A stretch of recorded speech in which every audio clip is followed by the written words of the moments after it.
Good evening. Hi.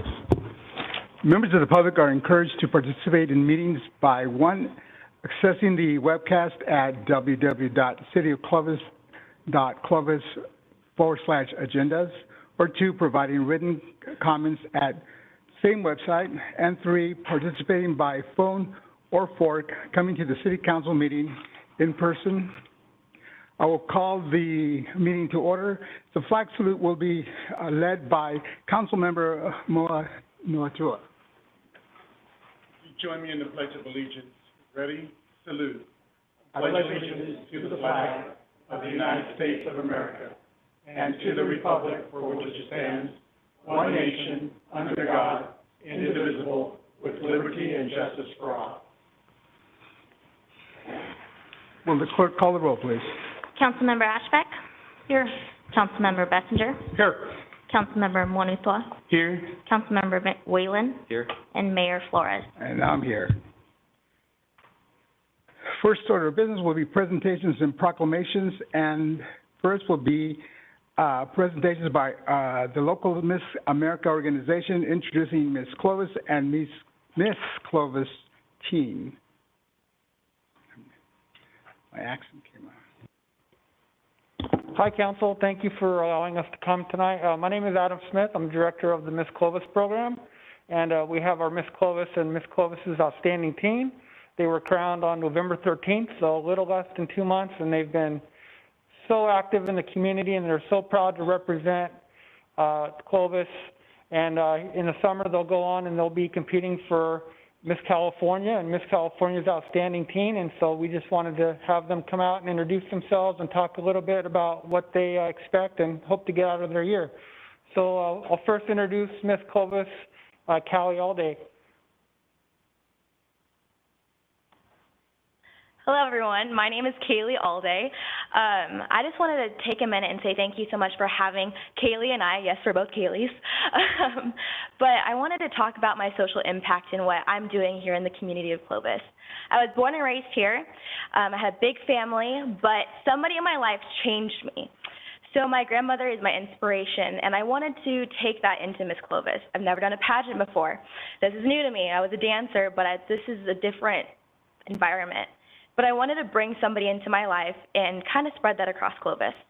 So Donna Langley was born in West Virginia, and so she was taken into California for foster care. She told me her journey in that she never had stability. She was always hopeless, and she thought that if somebody took her in with her sister and actually invested into their lives, how different it would be. At the age of 18, she was out of the foster system, and that was it. In Clovis, I've started a blanket drive all the way till this Sunday, and the police and fire headquarters have been more than generous and supportive of what I'm doing for foster care. With my platform, I thought, what can we all do that's not going to divide us even more, that's not controversial, and that's easy, simple, and safe? Blankets could be just a material for us, but for somebody in foster care that needs stability, comfort, and warmth, we can give them that, and that is so generous, and you're going to give them that hope and love that they need and that they desire. So up until January 16th, we're going to be donating, and you can go into that lobby and drop off gently or new blankets. And with that, I'm going to go ahead and partner with Angels of Grace Foster Care Agency here in Fresno, California. And it's not just with Fresno that they take care of for foster care, it's across the Central Valley. And so with that, I'm going to be mentoring and distributing those blankets out to those children in need. And I just want to say thank you to California as well, because they have also extended that time frame for children. It's actually infant to 21. So we're going to be impacting children who have a really difficult time with stability and knowing that they are loved. And I just want to inspire you guys, not just here, but continue to spread that awareness out. I'm very intentional what I want to do. And I want to make sure that I'm memorable, not who Miss Clovis is, but that I am genuine who I am, and I want to make that difference. So thank you for your time, and I just appreciate Clovis and what it's done for my family and for my grandmother.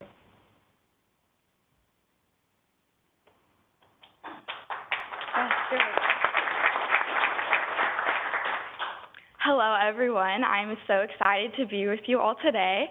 My name is Kaylee Gibbons. I'm a junior at Clovis High School, and I am currently serving as your Miss Clovis's outstanding teen. Kaylee talked a little bit about her platform that we all have. We all have our own social impact initiatives.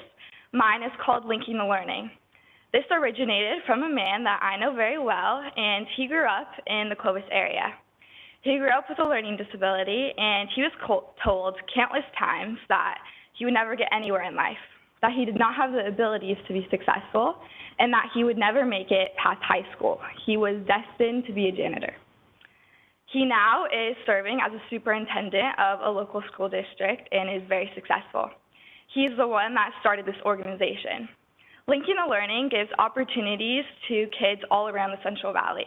I've worked with them for the past few years, and we provide scholarships, we provide mentorships, and skills that are needed for kids to be successful in the future. In April, this coming April, we are having our annual golf tournament. This is where we get the funds that we need to provide these scholarships for these students. I've also been lucky enough to partner with Make-A-Wish over the past few months.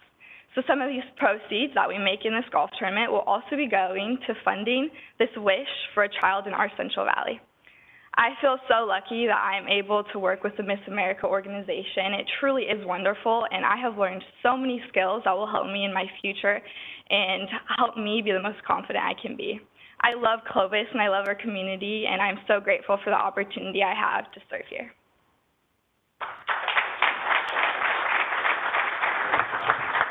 Well, this year I had the honor and privilege of actually being a judge in the Miss Clovis and Miss Clovis teen pageant. And well, it's not a pageant anymore because it's really, it's a very different, go ahead, take a seat.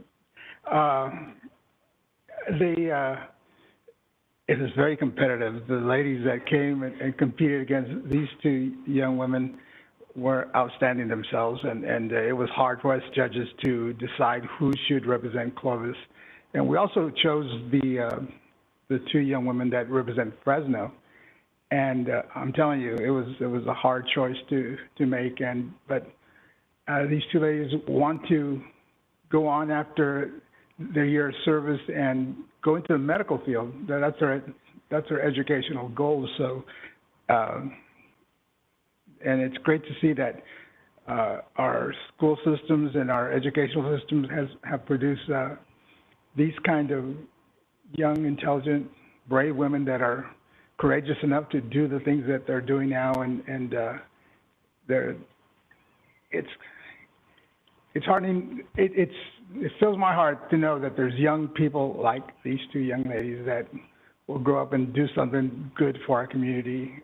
So many times we hear about the bad examples. These are two great examples. So I congratulate you too for everything you've accomplished in your young lives, and I'm sure you guys will go very far in your lives. So thank you for representing us very well. I see you everywhere, so thank you. Mayor, can I say just a couple of words? Thank you. So, thank you both for being here. But Kaylee, all day, I wanted to mention to you that, like your grandmother, my mother was in foster care, went to several different homes. So your passion for that issue is inspiring to me personally, but also to a lot of those that we often come into contact with who have been through foster care. So great things can come from those who have experienced foster care. It's not the end, and so as you have the opportunity to pass that information along, not only as a granddaughter become Miss Clovis, but you know, a son has become council member for the city of Clovis. So make sure that that message gets communicated. I think that would be really, hopefully helpful to them as they kind of look towards a future which seems uncertain to them. All right, thank you.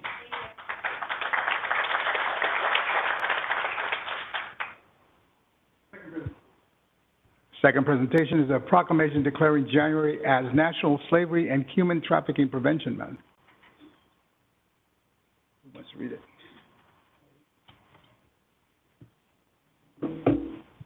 It'll be read by the Mayor Pro Tem in Ashburn. Good evening. Oh, sorry, go ahead. Can I read this first and then you comment? Does that work? You Yes, can do it in any order you want. No, you go ahead, Lynn. Thank No, you. really, you go ahead. No, I'm just kidding. Okay, I'll go ahead. All right. So, hello. Thanks for being here. So this is a proclamation proclaiming January 2022 as National Slavery and Human Trafficking Prevention Month. Whereas Fresno County Fresno Economic Opportunities Commission Sanctuary and Support Services Central Valley Against Human Trafficking Project assisted and identified over 1,500 victims of human trafficking from our local communities. And whereas the Central Valley Against Human Trafficking Project provides resources to empower self-sufficiency, restore dignity, and support recovery from trauma for survivors. And whereas the International Labor Organization recognized that there are an estimated 40.3 million people in modern slavery globally, where 1 in 4 victims are children. And whereas the National Center for Missing and Exploited Children estimates 1 out of 6 endangered runaways were likely child sex trafficking victims. And whereas the U.S. Department of Labor identified 139 goods from 75 countries made by forced and child labor. And whereas the City of Clovis recognizes the need for greater awareness and accountability in regard to modern-day slavery. Now, therefore, be it resolved that the Clovis City Council does hereby proclaim January 2022 to be National Slavery and Human Trafficking Prevention Month, and this is signed by our mayor today. So thank you for all your work in this area, and we look forward to your comments. Thank you so much. Yeah. So my name is Amber Secundino, and I am the project manager for Fresno EOC Central Valley Against Human Trafficking. And again, I would just like to extend our thank you for having us here tonight. Every January, we celebrate National Slavery and Human Trafficking Prevention Month. This month is dedicated to raising awareness to keep people out of these trafficking situations. It's to celebrate the stories of resilience and strength amongst our survivors and thrivers within our communities. And it's to acknowledge that human trafficking is occurring here within our community today. I'd like to highlight just a few of our key partners that were able to join us today. Some are here in spirit, you know, just for the safety of others, chose not to come, but I would like to recognize those that are with us today. So we have a representative from Breaking the Chains here in the corner. If you can just wave for us, stand up. So thank you so much for being here. And then we have Centro La Familia Advocacy Services as well. And then we have another representative from Fresno EOC, Central Valley Against Human Trafficking. And if any of you guys are interested in continuing to support us in our work, we are having an event on January 18th. It is our Pledge to Stop Trafficking. It is amongst the collaborative effort of other anti-trafficking agencies here in the Central Valley. And if you guys would like more information, please feel free to visit the website at p2st.org. Thank you guys again. Thank you.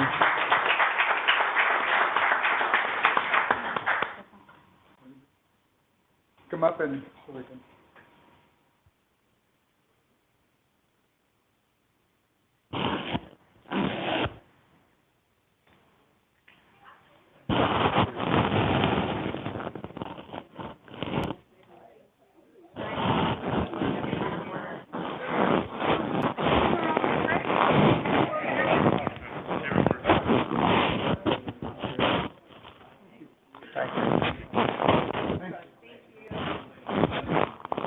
At a football game, and all the captains are shaking hands.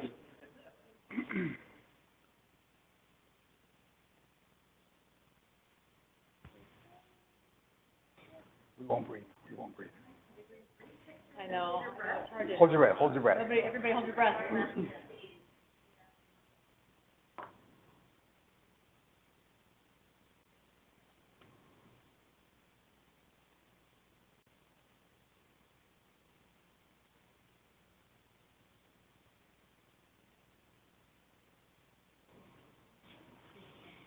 Thank you. Thank you.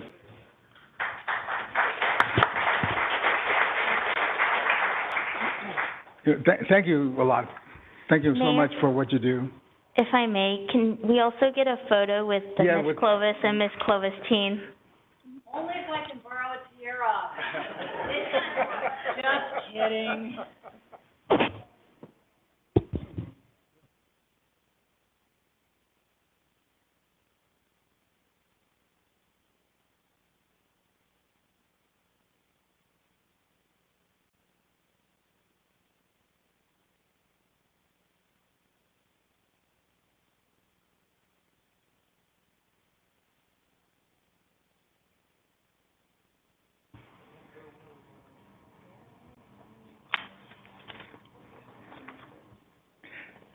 And our next presentation is a proclamation to Senior Sanitation Operator Levi Lopez of the city's Public Utilities Department for heroic actions taken.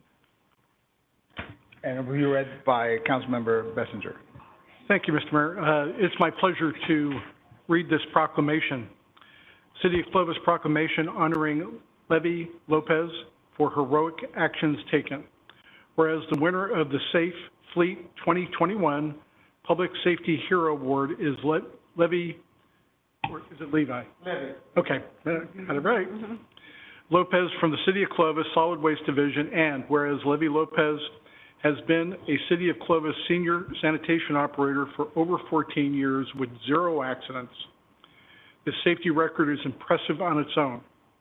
However, Levi has also demonstrated incredible consideration for others in single-handedly offering safety and support to someone in great need. And whereas on May 21, 2021, Levi was on his way back from dumping at the Clovis landfill when he noticed a vehicle off to the side of the road with someone outside seeming to want to get his attention. And whereas Levi thought the person might need help, he turned the truck around and found the man was having a heart attack. Levi called 911 right away and stayed with the man until the ambulance arrived. And Levi is an outstanding employee, and his act of kindness shows that he will go out of his way to make sure not only the employees of the City of Clovis Solid Waste Division are safe, but also people in the community. Now, therefore, be it proclaimed that the Clovis City Council does honor and commend the heroic actions of Levi Lopez, it witnessed therefore, and signed by the Mayor of Clovis, Jose Flores.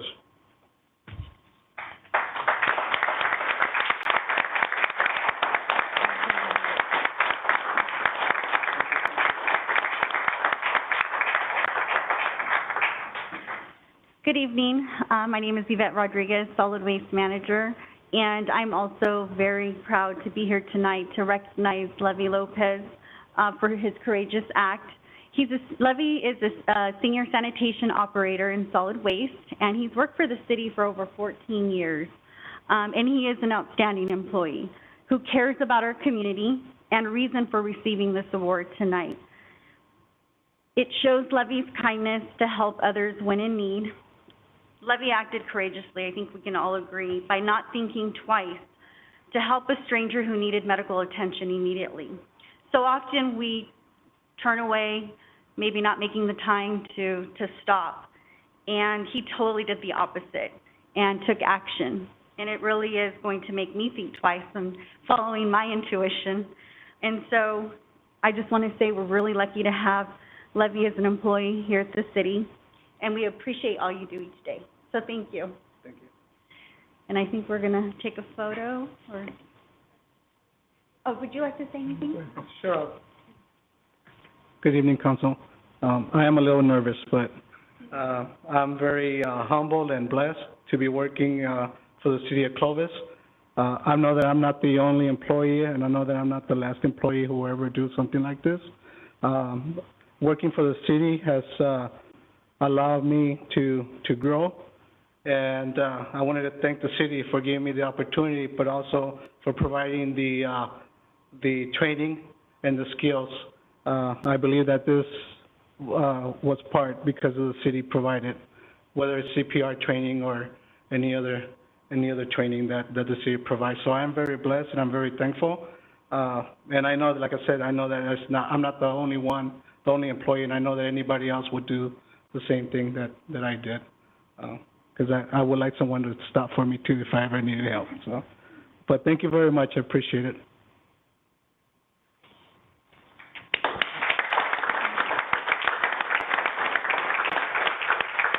Levi, we'd like to shake your hand. Bump your fist.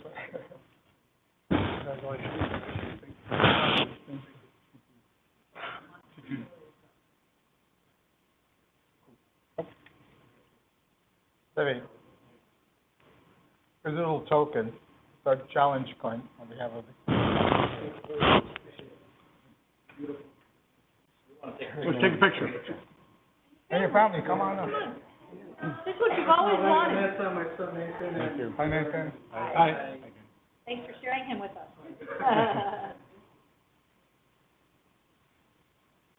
And the boss, bring the boss. Yeah.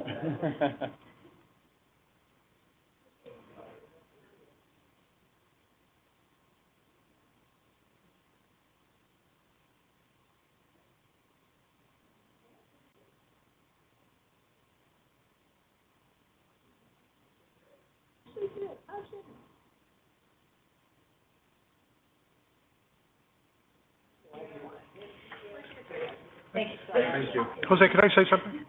Go ahead. This is, when I read this proclamation, it reminded me how important it is for people to help others. Halloween 2015, my in-laws were coming home from a Clovis High big football game. They never had boys, but my in-laws never missed a game. I think they'd missed one in a period of like 20 years.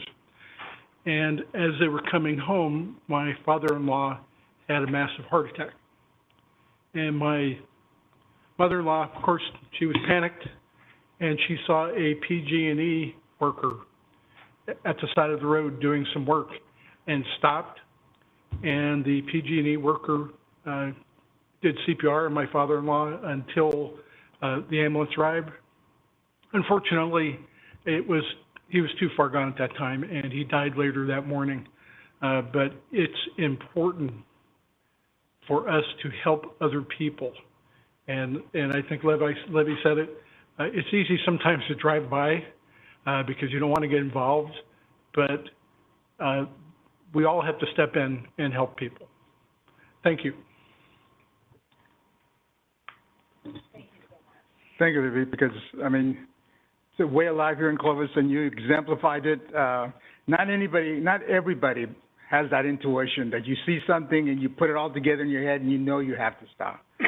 So that's rare, and that's a hero. So thank you.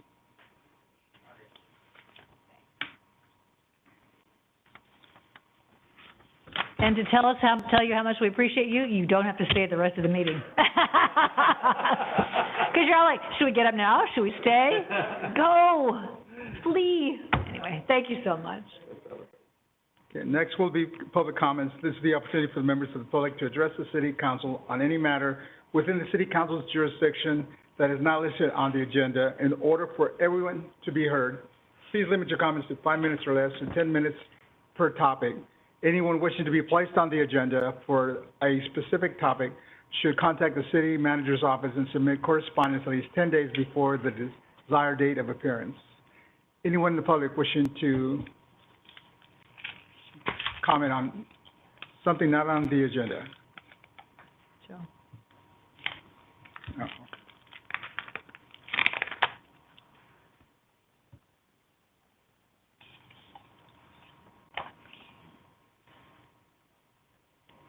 Hey guys, my name is Slavic, short for Svatoslav.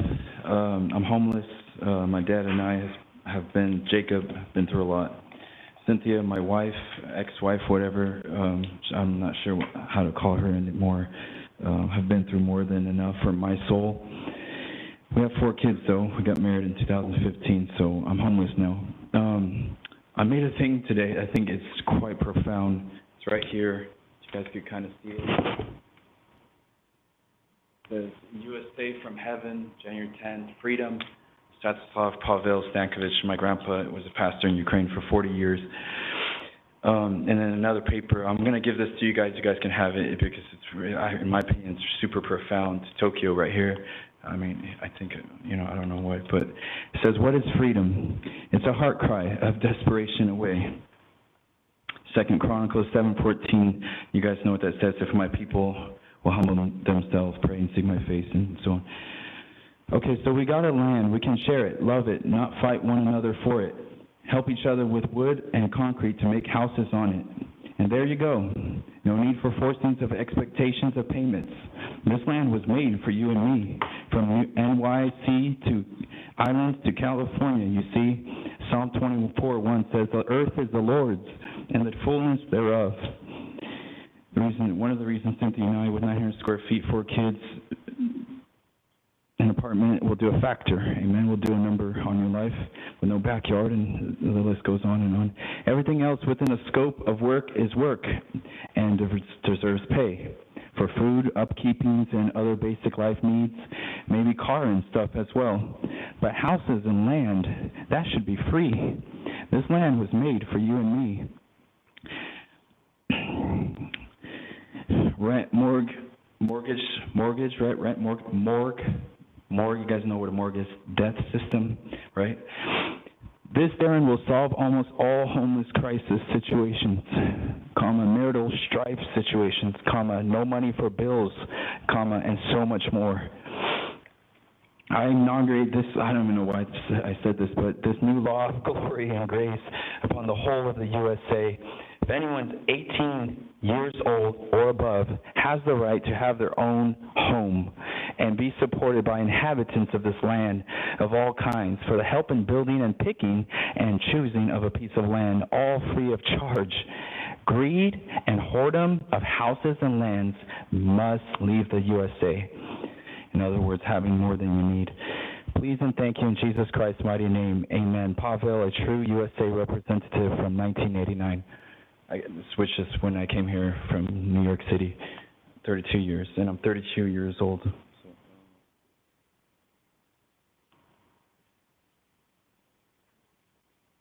Thank you. Anyone else wishing to address the council on a topic not on the agenda? Okay, I'll move on to ordinances and resolutions. With respect to the approval of resolutions and ordinances, the reading of the title shall be deemed a motion to waive the reading of the complete resolution or ordinance, and unless there is a request by a council member that the resolution or ordinance be read in full, further reading of the resolution or ordinance shall be deemed waived by unanimous consent of the council. Consent calendar. Items considered routine in nature are to be placed upon the consent calendar. They will be considered and voted upon in one vote as one item unless a council member requests individual consideration. Council members' vote in favor of a consent calendar is considered and recorded as a separate affirmative vote in favor of each action listed. Motions in favor of adoption of the consent calendar are deemed to include a motion to waive the reading of any ordinance or resolution on the consent calendar. For adoption of ordinances, only those that have received a unanimous vote upon introduction are considered consent items. I understand we have two items. We're going to pull 13 and 14. And that's because we have some conflicts. Yeah, I'll just comment that I live within 500 feet of that particular location, so as the vote is taken on these issues, I'll be abstaining. I won't be leaving the dais because we're not going to be talking about it, but I'll be abstaining. So item 13 and 14 are pulled from the single vote. Any other council member wishing to pull an item from consent calendar? Anyone from the public wishing to pull an item from the consent calendar? Anyone on the web? No. Okay. Consider. I'll make a motion that we approve the consent calendar with the exception of items 13 and 14. Second. We have a motion and a second. All those in favor signify by saying aye. Aye. So the motion carries 5-0. And now we'll take consent calendar item 13 into consideration. And it's Planning and Development Services Approval Resolution, Final Map Track 6348, located on the northeast corner of West Nice and North Timmy Avenue. Glen Eagle Homes and Gary McDonald Homes. I don't think we need a report. It was just that we had a conflict. And the same with Plan and Development Services Approval of Resolution, Annexation of Proposed Track 6348, located in the northeast corner of West Nice and North Timmy. That's correct. We would just be looking for separate motions so that. Do you want to see if there's any public comment at all anywhere? Yeah, any comments from the council? Any comments from the public regarding these two items? on the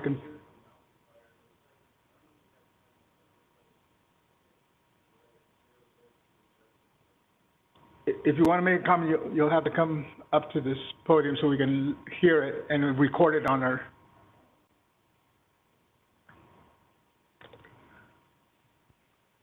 We want to capture it on the record.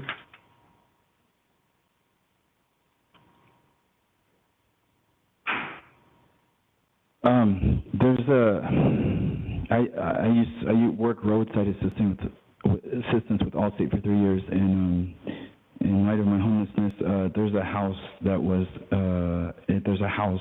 firefighters are using or something. I volunteered a couple years ago for the Malibu fire. You know, Dixie Fire has code name, Does this whatever. relate to the? Yeah, I don't know what you guys are talking about, but like, okay. What's the address, sir? I just live in this abandoned fireman house, so I thought it was amazing. Okay. That was there.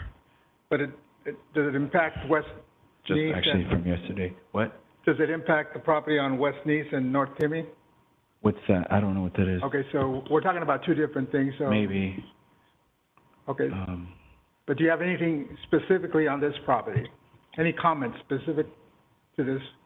No, I just want everyone to be happy. Okay. God bless. Thank you for your comments. Okay. Me too. Anyone else on this item? Consent calendar item 13 and 14. From the web? None.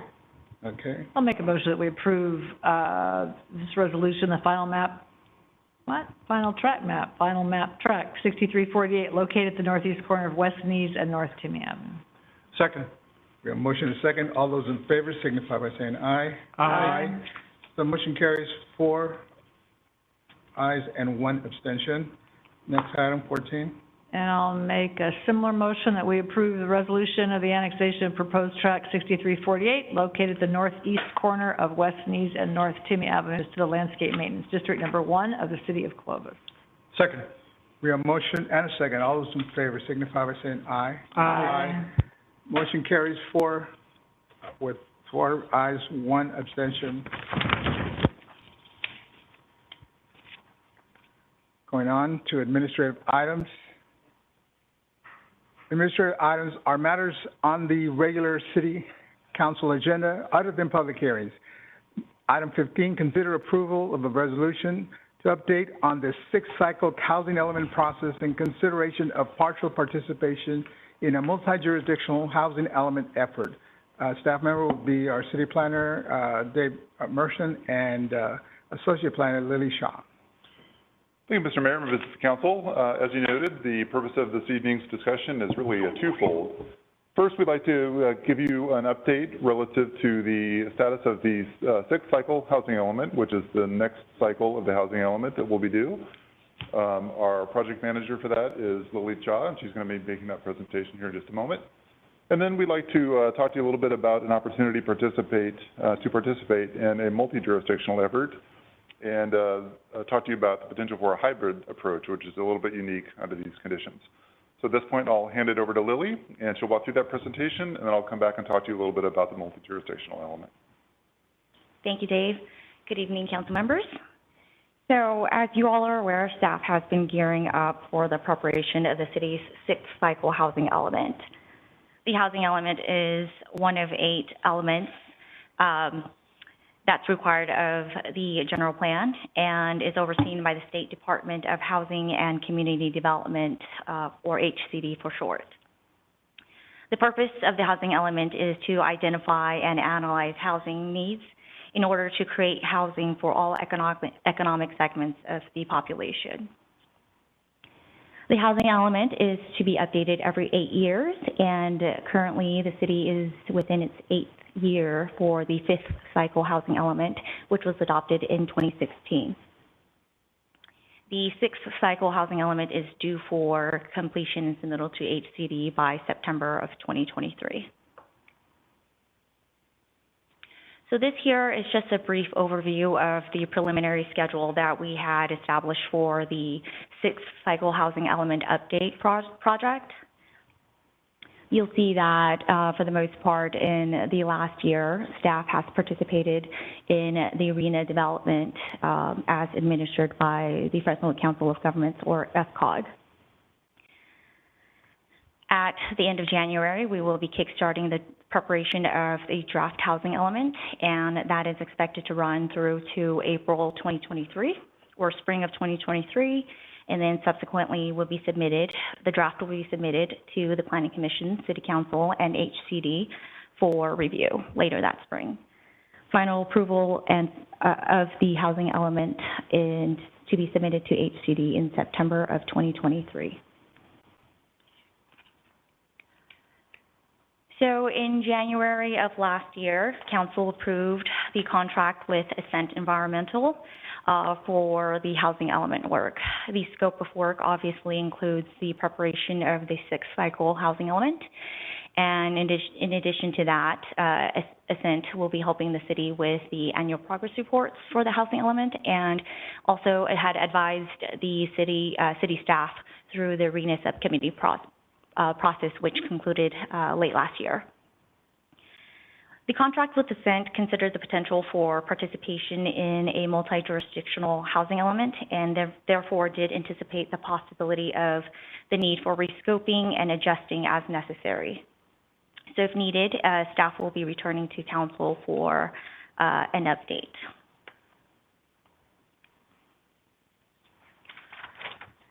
The Fresno Council of Governments, or FCOG, is responsible for coming up with a plan to distribute the region's assigned housing units from HCD.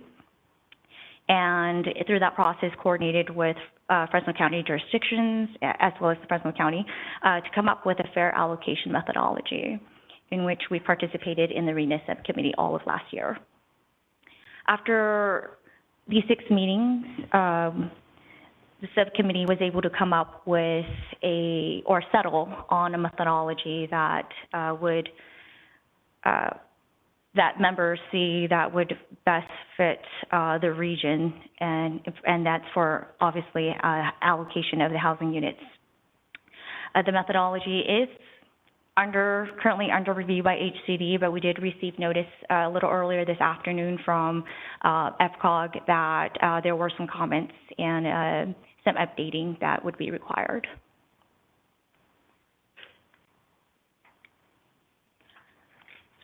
So with the methodology, the city's preliminary allocation includes a total of 9,179 units. And again, I just want to emphasize that this is preliminary because we did recently receive news that some of these numbers will be changing. And there will be slight changes where it's not a major impact to what we see here this evening. So of those allocated units, 33% are allocated towards very low units, 17% towards low, 16% towards moderate, and 34% towards above moderate income level units. And the total number of units is represented in the column to the far right. The allocation methodology includes a 3-step process. The first step being determining a base allocation. From there, the second step is including or applying factors that essentially weight the allocation of these units. And then the third step is income shift steps that would allocate the units within each of the 4 respective income categories, as you see up here on the table. A breakdown of the methodology was provided in staff's report as attachment 2.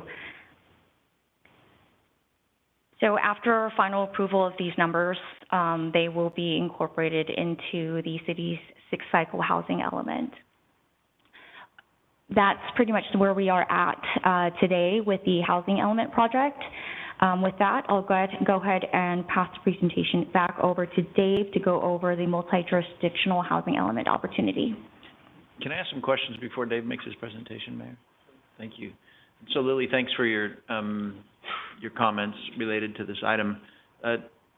First thing that really strikes me about your presentation and the staff report, at least, is how disproportionate that 4th cycle allocation was. I don't know why we agreed to that. I can't get out of it. You're right. So, and then, but I did have a question related to this particular issue, because sometimes when we talk about very low, moderate, and above moderate, that actually relates to the amount of income in a household. Other times, it relates to the density that there is. So, in you know, my analogy is that when it comes to density, the Millennium Towers in San Francisco are a very dense unit because, you know, we've got so many residences on a very tall building, and that would be presumably considered very low because of the density associated with it. I don't know if that's true, but just for illustrative purposes, I'd like to point that out. Here, are we talking about the actual income level of the household, or are we talking about density? So we are talking about actual income level. Okay. Now, how that translates into providing adequate land for development or potential development for the actual income level, it will be translated through the housing element process, and it's translated into a density. I know it's pretty confusing, because even if development is provided at that density, it doesn't necessarily translate back to an affordable housing project, if that makes sense. Well, yeah, it is confusing, and it doesn't make sense, but that's, I think, our point that I think sometimes the city of Clovis tries to make. But it sounds like maybe they're trying to bring it together so that density and income level are less elastic.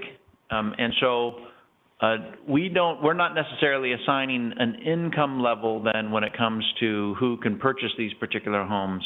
We're going to be assigning a density, because that's how people perceive income level is based on how dense a particular project is. Like 30 units an acre, we're just considering that to be, you know, I guess, low or very low income, because people presume that if you have 30 units an acre, that is where people who have very low or low income are going to live. Am I hearing that right, or understanding it correctly? I believe I'm following what you are saying. Yes, for development purposes. I think that is the best way to translate in terms of preparing the adequate lands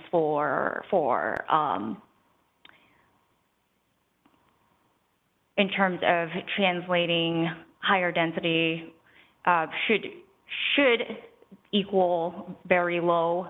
But I think the point is that it's difficult to measure and assign properties through our process anyway, which obviously is development.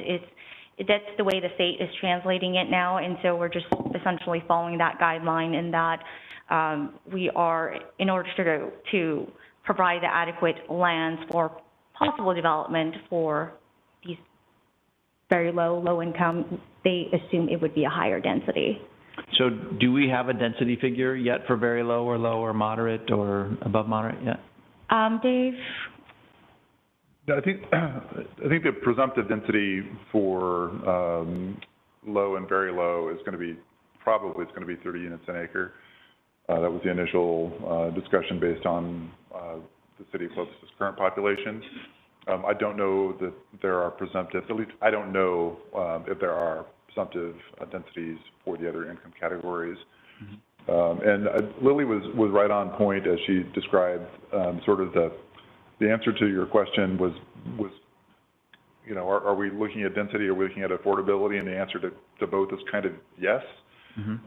One way to think of it is that when we look at in the housing element to establish our inventory of sites that can accommodate housing needs, it is not the only factor, but it's the factor that is most commonly referred to or viewed is the question of density.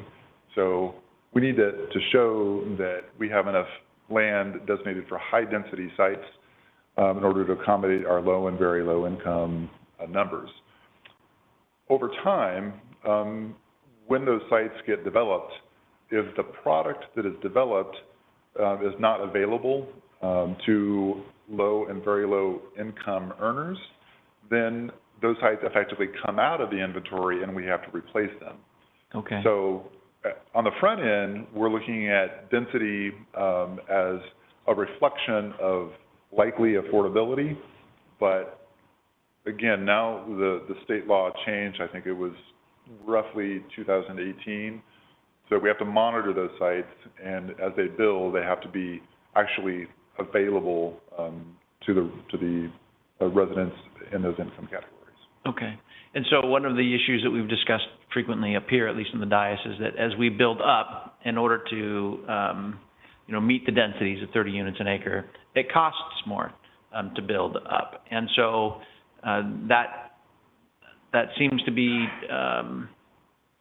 really an unattainable mixture, in that, at least in the city of Clovis, we're not San Francisco, so in the city of Clovis, as we build up vertically, it costs too much to actually have these places become considered affordable for very low or low. So it just seems as though it's an exercise in futility to suggest that 30 units an acre is going to be something that is going to accommodate very low or low, unless you just really have sheds for everybody to live in, which I don't think is the objective at all, at least in the city of Clovis. So how do we at some point communicate attainable and realistic objectives to the state of California, or is that just something that is they have a tin ear to, or are not willing to listen to us on? The concern about taking these, as an example, the presumptive densities as being tied to actual affordability is a concern that has been voiced, more than once. Certainly here in the city of Clovis, is it being voiced at the state in Sacramento as well? I think it's being voiced by cities in general. Okay. I think that's probably, regionally related. There is an opportunity through the housing element process to do that analysis and make an argument, or at least a finding, that there should be some other consideration other than that presumptive density. I hesitate to say what I'm going to say, but I'm hesitating, which is there's that opportunity to try to make that argument, but I don't know that there's likely to be success. I think that's what we've heard from the folks that have done it in the consulting business. So we can try, and I think we will, and that's one of the potential benefits of a multi-jurisdictional effort that is looked at as a regional consideration as opposed to a local consideration. But I'm not necessarily optimistic as your city planner that we'll get to a conclusion where the city, the region, and HCD will be nodding our heads that we come to a different conclusion. And there is no recognition that affordable in the city of Clovis is not going to be measured. So as you are, I'm sure, aware, there's something called prevailing wage. It doesn't matter where it is that a particular government-funded building is built, it has to be paid at prevailing wage. And whatever that prevailing wage is kind of statewide. There is no equivalent when it comes to affordable housing, I presume, in that they give us a break, because in the city of Clovis, if you pay $400,000 for a home in the city of Clovis, it's a nice home, but $400,000 for a home in the Bay Area is probably a shed. So they don't recognize the regional distinction when it comes to actual household income or cost of a home statewide. Is that right? I think there are regional differences that are understood. I don't know that the specific argument that you're talking about in terms of the prevailing price of housing is actually tied closely enough to that affordability quotient, if you will. That's a word that I just made up. You didn't use it, so I don't know if that's what you're going for or not. But I don't know that that's closely related enough that HCD has bought off on it yet. Okay. Again, I think that's part of the analysis that can be done to see if HC would look at factors other than the standard factors. I'm not aware that there's been a lot of success in having that buy off by HCD. Okay. Thank you, and thank you, Mayor, for letting me ask those questions. Couple questions. Thank you, Lily, for the report. You know, the subcommittee's been meeting, I think, since January, and I guess I've never been involved prior, and from history, there was a time when council members were involved, and so there's a subcommittee, right, January to September 21st, to sort of deliberate and get these numbers. And so when, or did it change, or when does it come when council members and or elected get involved in it? Is it after the staff process? Are you like kind of like the tasks that we have for the Measure C, where there's a technical committee where it's more experts, and then it gets to, so is there a time when, you know, either the mayor and or an elected will get to be able to work these numbers out prior to us just voting to see if we accept the numbers? You know, I'm not aware if, okay, because the understanding was in the past and that council member was involved in the subcommittee. From what I understand, but I don't know. Yeah, I can address the fourth cycle. I mean, that was a decision that was made at the COG level. There was no city council conversation about it. I happened to be the mayor pro tem at the time. The city manager during that year, nobody that's around here, said, hey, you know, you're going to have a big allocation for the city of Clovis. I'd really like for you to accept that allocation of that particular amount. I don't know why. I didn't ask why. And that was my error. But as a result of the technical committee, I think they have to call it a policy committee or something, at the COG level, they decided that the allocation was going to be this much for the city of Clovis, and that I should agree to it. And so I went along, and of course, you know, since then, we've had a lot of trouble with that particular number. Anyway, I don't know if that answers your question. At least that's what it was in the fourth cycle. So I'm assuming this is more of a staff conversation that will come to us for sort of an adoption later. The process that staff participated in, that Lily and I and Renee Mathis, our director, participated in, has been a staff-specific process. I believe that that either that formula, the recommended methodology, has either been through, or if it hasn't, it will go through the FCOG policy board and be formally adopted. I thought it had been, but it's possible that it hasn't. We'll have to get that confirmed, and we can provide you with the information specifically. I asked because when you look at the items, first it was from 8,400 and now it went to 9,100. So in other words, 776 more were added from the initial assessment to when these meetings continued with sort of the parameters given. And so, good or bad, you know, we will always do our share in the county. And and then HCD is going to look at it. And my next question is the thought that it's going to go up again from 9.1 to 10.5, whatever, or is it? Are they looking at the allocations? I want us to be very scientific, also realistic in our responses to what we can and cannot do based upon what we have available, meaning to develop here in the city. Yeah, so HCD is looking at the methodology to ensure that the factors incorporated, the factors that the subcommittee chose to incorporate into the formula, provides a fair allocation for the jurisdictions, we're all unique, different sizes and whatnot.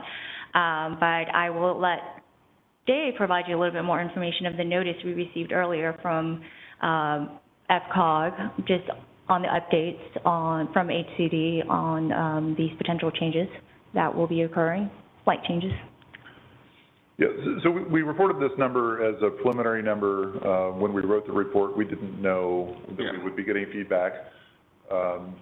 Generally, the feedback that we received today was kind of three different points. One is that the overall regional number probably is going down a little bit. So the regional number, which I think was somewhere around 62,000, do I have that right? 63.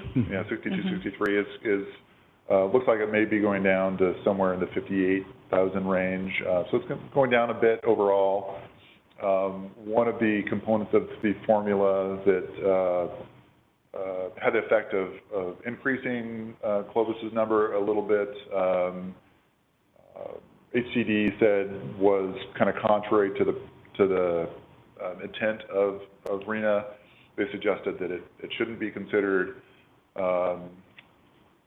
That's the second point. The third point was that they also felt like some of the high resource areas that are included in Fresno County, which would include Clovis, had not been reflected significantly enough, and so that would increase the Clovis number. So we have a couple of factors that would have the effect of making that number a little less. We have one comment that would increase those numbers.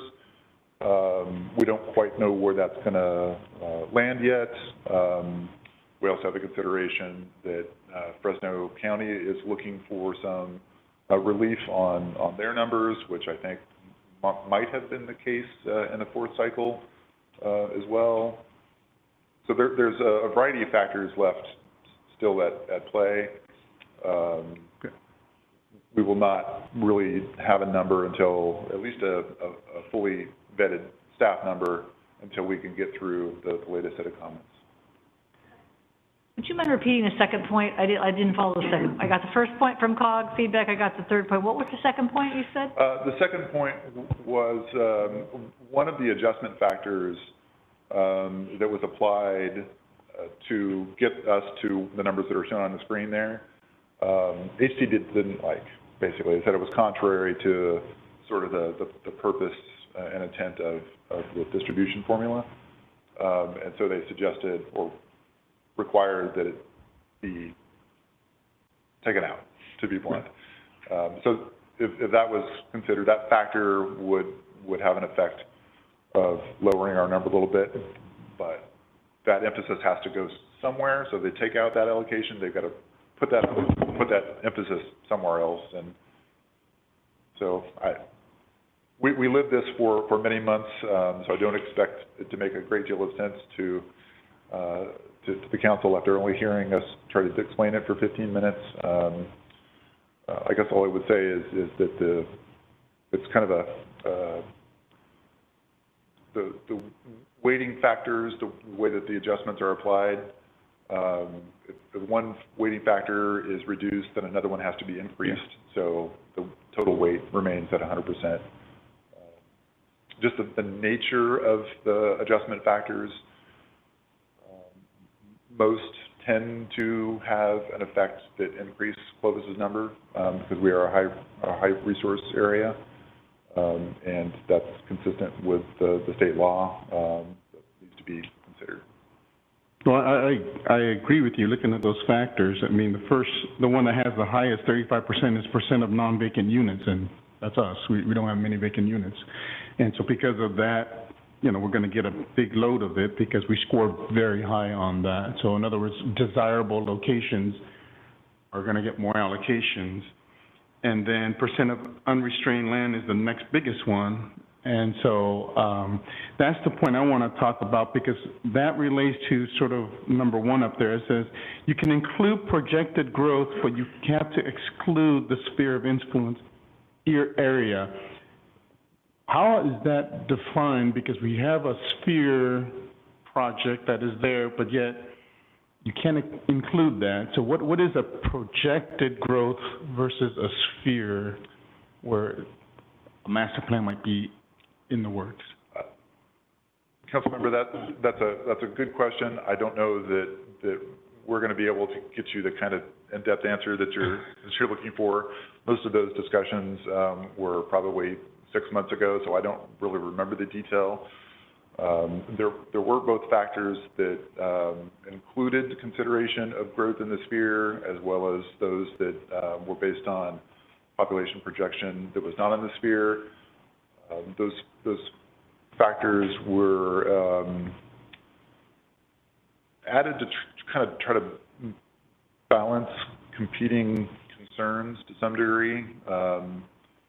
Not all of the factors that we would have liked to have seen were included, but not all the factors that would have driven our numbers up the most were included. So the only thing I can tell you as a general comment is that a variety of considerations were applied, and they all tended to come from a little different angle. And I don't really remember this. I guess my simple question, Dave, is does the northeast, that sphere area, was it included in deciding these numbers? Because if it's not, then it's only sort of what's already annexed, I'm assuming. And so, no, does the sphere, does that get included or no? And so I think this presents a very good opportunity for cities to push back and say, if you're going to give us those numbers, then allow us to include it in the sphere. So that way, and where I'm going is, that way we don't have to do overlays. That way we can plan for it instead of, oh, you can't include that. You can't include the Northwest because it hasn't come in. It's only sort of, it's in your sphere, but it hasn't been annexed. Yeah. And then it makes it very difficult for current residents if another 10,000, 9,000 units come in. Now we have to plan for it, and now we're going to go, oh, well, here's another overlay project we're going to have to do. But if we can include that and argue to, I don't know who's making these decisions, but to the county, go, hey, you got to include sphere. That's where we're going to grow no matter what. And if we can plan for it, then we can really make it where it's clear to all the residents instead of, because my fear is if this goes through and it doesn't include some of those areas, you're going to have to come back to go, here's the next overlay, staff, council, you're going to have to approve this now. There's another 8,000 units you're going to have to put on currently and where you're at. And I think that makes it where could we have made that discussion, and if this is it, then I think we need to really make it known. Yeah, in terms of identifying where the ultimate RENA inventory will be located and whether we can include properties that are in our sphere, that's a different question than the adjustment factors. And as long as we have an implementable program to zone and annex properties, I think we will be able to include properties in the sphere. Okay. One more question with regards to, for these units, they are only new units, correct, Lily? So those these 3,000 very low, it has to be new units that are built. Yeah. So I asked that because what if I put my home on the rental market and it rents for $900? Does that get included? Does it take down, $3,006 now? And so I've always feel like these are very inaccurate because the market may be able to give low, very low, moderate, depending on what's there. I know we don't count it, but I think that gets lost in these, because if it's just all new units, it's very difficult to fulfill it, because we already seen it in our past numbers, we can't fill it. But if Section 8 comes in, and this last year they gave 500 vouchers in Clovis, it should go down 500 numbers, because those are new units within our city that are affordable. So in other words, how do we start to make these discussions as well to go, no, Clovis is making a dent. It's doing this. Instead of just, it has to be Solivita Commons only, a new development. Well, my home on the market is a new unit if I am renting, and also an ADU that if I rent out, or I feel like those are very common sense, logical additions in which we can say that has to be counted and that has to lower these numbers to show that we are really making progress instead of it's got to be a whole new building. And like Councilman Whalen said earlier, it doesn't pencil out. We can't build, 30 units to the acre because no one's going to build it yet. And so does that make sense at all? Yeah, definitely. I remember your point from our last APR back in March. But again, yeah, HCD consider these as new units coming in. It's preparing for housing that is needed in the future, basically. And so to your point, we're going to continue working with our consultant to figure out how and if we can include our ADUs coming in our cottage homes, how we can factor that into these numbers. We don't know yet at this point, but we'll be making those assessments with the upcoming housing element. Okay, please do, because I think that's a good way to really show that we are having affordable units, because it's difficult for someone very low to buy it, even if you make it, to buy a home that is, in the very low income. And so if it's just new units, that's very difficult. So, thank you. Understood. Drew, Dave, you said that low and very low by the state is 30 units per acre. Is that an absolute number, or is that kind of a guess because they're not giving us any real direction?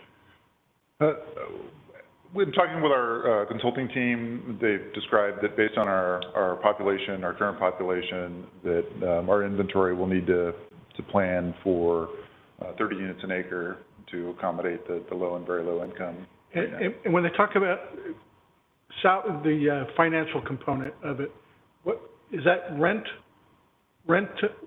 or own or both? What is it? Is that rentals or owning it? The RENA requirements or RENA obligation can be met with either owned or rental units. I think we tend to assume that much of the low and very low income RENA is going to be met by for rent multifamily, but there's not a limitation in that regard. And regionally, do we know what that means as far as rental? What kind of dollar limit are we talking? Or do they think is reasonable for this area of California? Have they come up with an actual number? I think there are published numbers. We looked at that recently. Andy, do you remember those? I know we gave those out, but I can't remember what they are. Yeah, they get updated annually by the state of California. It's based on household size and income level. So for a very low household, approximately right now, I believe it's $700 to $800 per month. But that can slide based on household size as well. For like a typical 2-bedroom for a household of 4 or 3, it's somewhere in that range. There's also larger household sizes going up to just low income that may be in the $1,000 to $1,100 range. But I can pull those numbers to get exact numbers if you'd like. But approximately $700 to $1,000 would be the number. Yeah. We've all kind of said it, with the price of housing and a 3-story complex, is going to be hard to get anyone but the government involved in this type of housing. And then if we do it, like Bob said, it's prevailing wage, and it truly becomes unaffordable. And sorry, it's just kind of frustrating. Thank you. Dave, so the city has 9,179 implementable projects, right? And we show that to HCD. How many of those do we have to build? How many of those units does the city of Clovis has to build? What we'll need to show in the housing element is that we have adequate land inventory to accommodate 7,100 using. And that's what you call implementable projects, right? Well, these will be sites that are available of accommodating. What's an implementable project? Because you use that term. Yeah, these don't have to be implementable projects. The implementable comment was relative to an annexation program. So if we had a site that was outside the city limits or it wasn't zoned appropriately today, then we have to have some program in place to actually zone and annex that. So implementable projects and a designated zone site is not equivalent? In this context, no. Our burden for the housing element is to show that we have available vacant sites. For 9,179 in those categories? Correct. And if we don't build a single unit, what happens to us? Today, we just report that on an annual basis, and we keep on working towards offering programs that... Is the city of Clovis responsible for building a single unit? Today, no. So who's responsible for building any unit? Yeah, I'm not sure I can answer that question. I know the answer because I'm like an attorney. Don't ask the question if you don't know the answer. I learned from my attorney friends. I have very few. No. But I do learn. What we tell, what we would describe as... And you're very smart by saying today, because the law can change. Yeah. And they can change the law just to make our job that much harder. You're right. But in essence, the city of Clovis is not under any obligation to build a single unit today. And that's up to the developers, to the open market. The market will decide what is built and when it's built. And it's only if we decide to subsidize some of that development that other factors come into play. Correct? Correct. And so our obligation is to make sure that the land that can have all this type, not just the very low and the low, but every bit of the whole plan is fulfilled. That's our responsibility per HCD and our RENA numbers, everything. Yes. Right? And so it's up to California to tell us, okay, how do we get there? If this is what your goals are, California, and the city of Clovis has actually we have no incentive to reach 9,179. That's their goal, not our goal. Our goal is to have a very smart city that grows according to what we can service. They want 9,179 units, whether we can afford it or not. So we got to do more, us as councils, not just this one, but every single city council throughout California. If they want this kind of goals, they better incentivize it some other way because they're not doing a good job doing it. And we will do our job. We will give them 9,179. And if it's not implementable projects, we'll give them the land, but they better give us the money, show us the money. These are their goals, not our goals, because we'd love to do it. Every single one of us here, I believe, would love to do what they want us to do. But we're not in the development business. We're on the governance business. And as much as we would love to do this, we don't have the money. Developers will have to do it. So how will developers do it? If it doesn't pencil, it doesn't happen. It almost seems like it's a fool's errand to do all this work when we know there's developers in some of these projects, but there's some developers that won't touch others. And the minute we touch it, one unit costs $500,000. Might as well build the moderate or above moderate at that point. And we see examples up and down California. We see one across the street in Fresno, where every unit costs in that realm. And so how is that affordable? It's not affordable too. people living there may have affordable housing, but it costs, every unit costs $500,000. And who's giving us the money? No one's running to Clovis and saying, here's $500,000 per unit. I just don't see them running to Clovis. And then we're bashed for not building affordable housing. We're not in the building business. So thank you for the work you guys do, Lily and Dave, because it's like we're spinning our wheels if the state won't allocate the money or incentivize others to put their money where their mouth is, up in Sacramento. Mayor, I just wanted to, with that question you were asking, in our last Cal Cities meeting of the Housing and Economic, they are starting to put consequences in if you don't meet some of those numbers now. So just be ready. That's what Dave was saying. So Today there's no consequences, but they're going to start, and they already had preliminary sort of legislation to push cities without giving any incentive to cities, but to make it where cities, you're going to have to meet a certain percentage of these in each of these levels. So just What sort of consequences are just even talked about? withholding of certain funds. So in other words, they're going to punish you if you don't. But we haven't seen the details yet, but there has been some discussions already. So. Unless I woke up in Cuba, I don't think they can do it. So. I have a question. Can I ask a question? Can I change the subject? The second part to what the action really is tonight is how to participate in the process.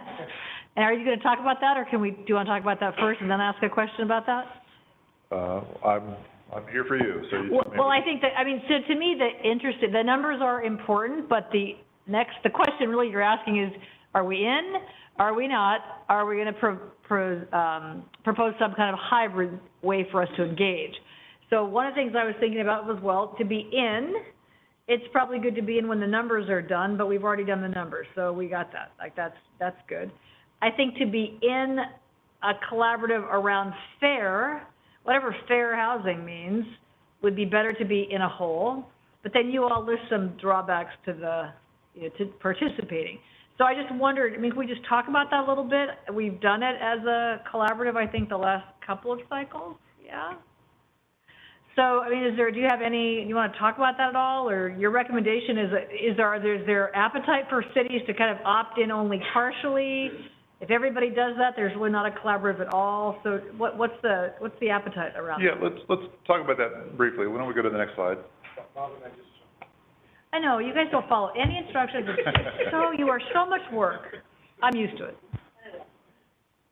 So, as we mentioned when we started, part of the function of this evening's discussion is to answer this question about do we want to participate in a multi-jurisdictional effort in some way, and to talk about what a multi-jurisdictional housing element is. It's exactly what it sounds like. It's just it's a single coordinated process using one consulting firm to prepare a housing element that meets the obligations of multiple jurisdictions. These are all jurisdictions that would otherwise have to prepare their own independent housing elements. This is how we went through the housing element and met our requirements back with the fifth cycle. That happened to be the same lead for that effort as a consultant is the city's current consultant for its housing element, although with a different firm. So there's some continuity there. When we engaged with Ascent Environmental back right about a year ago, we had in the fall of 2020, we'd inquired with COG as to whether there would be a multi-jurisdictional effort, what that might look like. At the time, there was really no consensus that there would be a multi-jurisdictional effort. There was no timeline. It was a kind of a question mark. There was not a determination that there wouldn't be a multi-jurisdictional effort, but it had not risen to the level of priority that we could say that there would be. As we went through the subcommittee process to get to the RENA figures that we described, it came up a couple times about where are we, is there going to be a multi-jurisdictional effort? The last meeting I think we had, which was in really October-ish, COG staff asked the question to cities, if we can do this, are you in? They presented us some really rough financial, some numbers as to what it might cost, and they asked for all the cities in the unincorporated area to get back by the middle of this week. So that's why, in particular, we're here this evening. Go to the next slide. We had the opportunity, because we engaged with Ascent early, we were very proactive in that regard, to talk to them about the benefits of participating in a multi-jurisdictional effort versus maybe some of the disadvantages. And to Ascent's credit, they worked with us at the front end to craft an element of their contract which allowed us to pause if this question came up, and if we ultimately decided that we did want to do something with a regional effort, we could rescope the project. So we appreciate Ascent's thoughtfulness in that regard. Some of the pros of proceeding with a multi-jurisdictional effort are this sort of broad opportunity for a collaborative approach in identifying housing needs, constraints, and potential solutions, not just as a single entity, but as a regional effort where you're getting lots of voices in contributing towards the question. There's also an element of strength in numbers. So individual cities, Clovis would not be participating by itself. We'd be part of a group, and that might be particularly important as we ultimately submit to HCD an analysis of fair housing. It looks like preliminary consultants are telling us that the analysis of fair housing is a new requirement that is extremely burdensome through the process. It's been not well understood, lots of iterations back and forth with HCD. It's been more time-consuming and expensive than I think either local agencies or consulting teams had imagined it would be. And being part of a group that would tackle that together may have some attractiveness. Also, the opportunity for coordinated regional stakeholder engagement. It's likely that some of the stakeholders that are active in one city will be active in several cities, and that we can work more effectively by having a coordinated regional stakeholder engagement process. On the disadvantage side, there are some real disadvantages as well, and probably namely is the regional collaborative effort would result in a reduction in the city's autonomy during the process. So we would go from effectively steering the ship to steering by committee. And if you've ever been part of a committee, you know that sometimes getting consensus is very elusive, and if you're not trying for consensus, having your ship steered by a committee that you don't agree with is not all that much fun. There'll also be maybe situations where a regional effort or regional process might not address some of the specific goals that the city has. Local residents might not receive the same level of engagement. A specific concern is that because we're fairly late in the process, all things considered, again, the city engaged its consultant a year ago, we might be looking at a prolonged process where we can't meet our requirements for our grant funding, and potentially we would have to ask for an extension from HCD. And the worst case scenario, obviously, is if we don't meet our requirements for our housing elements and we end up in a non-conforming status. At this point, the cost of a multi-jurisdictional effort are uncertain. The initial numbers were actually a little bit more expensive to participate in that regional effort than they are to go alone. If we ultimately participate in a hybrid, probably still going to be a little bit more expensive just because we're paying both the regional component and the go-alone component. We do have grant funding for, to cover our current costs, so we're in pretty decent shape. But cost would probably be a little bit more expensive. So as we've looked at the pros and cons, we really do believe that there are some tangible considerations here that we would ask that you give consideration. Obviously, you're going to give consideration because we're here this evening. The ideal thing for a process in terms of the way the staff use it is to try to take advantage of the benefits of a regional effort, while not getting kind of trapped into a process that we don't have control over, and that we ultimately are subject to a regional committee or regional team in order to stay conforming and meet our obligations with HCD. That kind of concept, what we're calling a hybrid concept, would mean that we would pay for and participate in certain regional components. We've identified as examples regional housing needs assessment and regional fair housing analysis. There might also be regional data components. There might be regional evaluation of the relationship between affordability and densities, some of the things we talked about earlier. Those are all possibilities of participating. We talked about that hybrid concept with COG staff the last time we met. There was general receptiveness to a hybrid kind of model where we took advantage of some of the components. But I think it's fair to say that the nuts and bolts of how that might work were just unknown at that point by all parties. And really the nuts and bolts of full participation were unknown because it just kind of came up as a question. Next slide.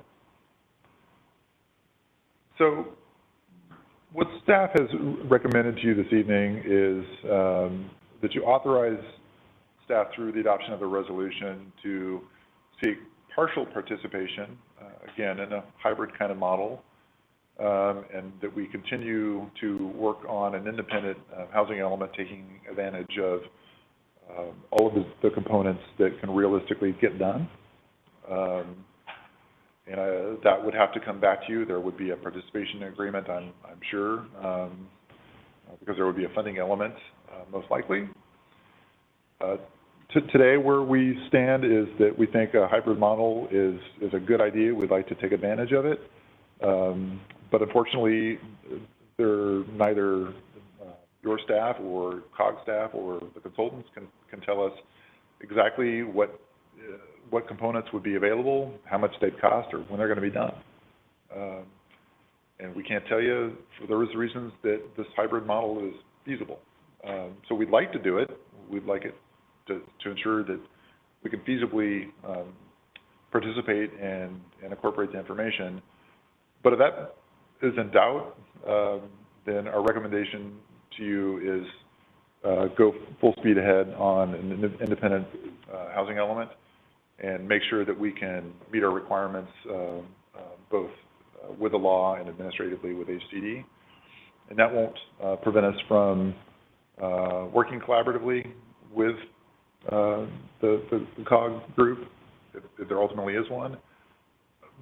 But if we can't ultimately due to time or any other reason afford to stop and wait, then we would not suggest that we do so. So I know that's a little bit fuzzy, because that's as concrete as we can get right now, but that's what we can offer you, and we look forward to getting some direction that we can provide to COG on Wednesday. Drew? Dave, are we up to the fully independent housing element document as staff? Can we do this ourselves without, I guess my concern is being, at least my observation on some COG things, there's other agendas get thrown in, and I'm afraid that we would end up slowing the process down, and we would be kicking ourselves in the seat for not taking this on and getting it done ourselves. Is our staff up to this? Can they get it done?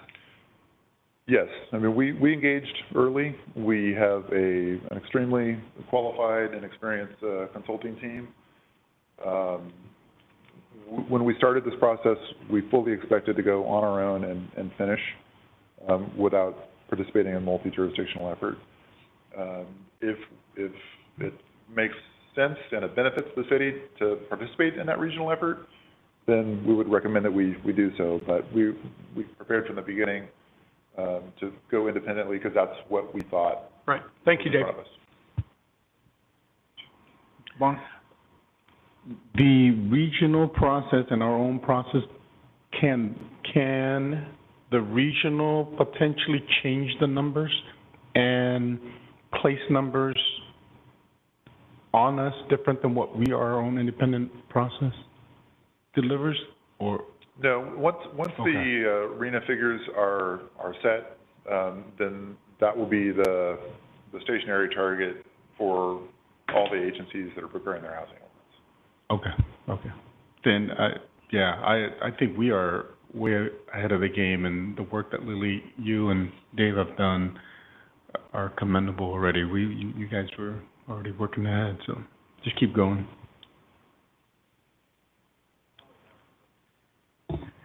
And Dave, my 2 cents is that who would be the other partners? Because have they been established? Do we know who they will be? And are we just waiting for COG to tell us who they'll be? And do they have similar interest as Clovis? Because it's going to be, my ultimate answer would depend on who the partners are, because depending on who they are, I may or may not want to participate.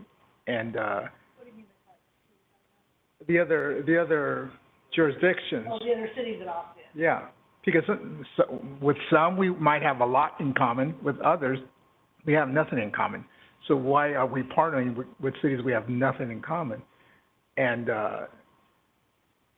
so what benefit is that to the city of Clovis? So we don't have names of cities that we want to partner with. Yeah, I think all of the cities in the unincorporated county were looking at the same question. There's probably a lot of these discussions going on over the last few days and the next couple of days. I don't know that there were any confirmed participants. I think there was a lot of interest, particularly in the smaller cities, to having a regional project. I talked to the city of Fresno about a week ago. They were still looking at the question. They had some interest in a similar hybrid kind of approach, at least at the staff level. But I don't think we can tell you today that there are any specific cities that are in or out. I love to cooperate, but sometimes too much cooperation, too many cooks in the kitchen kind of thing. I guess, I mean, it's not a regional collaboration if everyone's not all in, so I think that's silly. It either is or it's not. So unless you could decide that the core functions are these and everybody does these, and then smaller cities could do, I mean, I think I don't like it. It's not a cafeteria. I want to do that and that, but I don't really like the way you do that. That doesn't seem, we do a lot of things regionally pretty well, Measure C, RTP, so those are not opt-in projects. So I'm not sold on the hybrid idea. I can't quite envision that. It seems like a nightmare to manage if I was COG staff. So I think we're either in or we're not. That would be my take on it. I can't see, we're either supporting the region or we're not. And if it depends who's in or it depends who's not, then it's not a regional collaboration or we're just kidding ourselves. So that's what I'd say, we're in or we're not. And I'm not interested in the partial model, because I think that seems, it's not a cafeteria. So that's what I think. So is that the full presentation? That was it, and we're looking for either we do have a resolution in front of you. If you'd like to consider that resolution, that's fine. If you'd like to tell us by consensus that you'd like to do one thing or another, that will also work for us. Council, have any more questions for David and Lily before I open to the public? No? Okay, so at this point, I'll open it to the public. Anyone in the public wishing to comment on this item? Anyone on the web? No. Okay, I'll bring it back. Y'all are much more polite than I am when it comes to collaborating with some of our partners.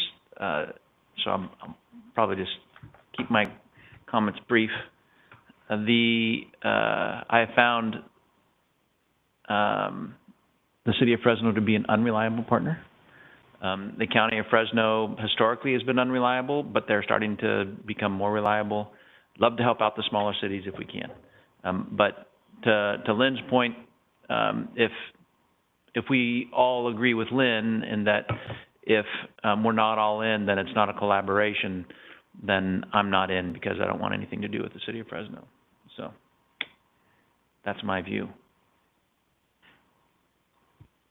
That's mincing your words, Bob?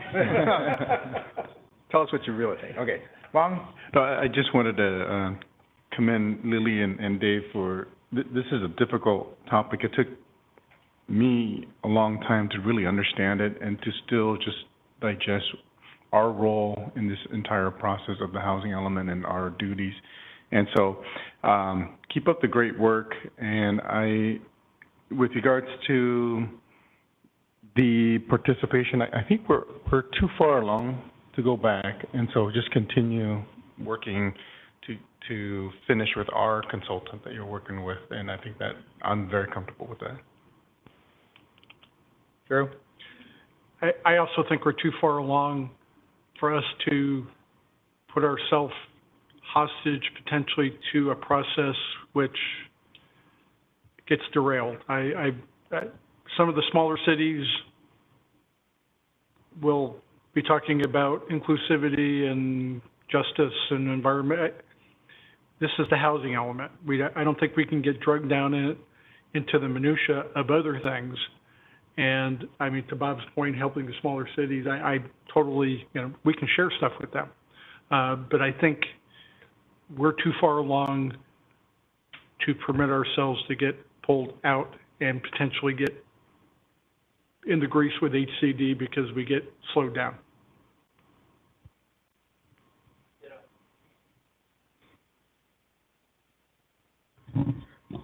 My final say is, I agree with what I'm hearing the council say as far as participating in a collaboration with the smaller cities and the largest city in our county.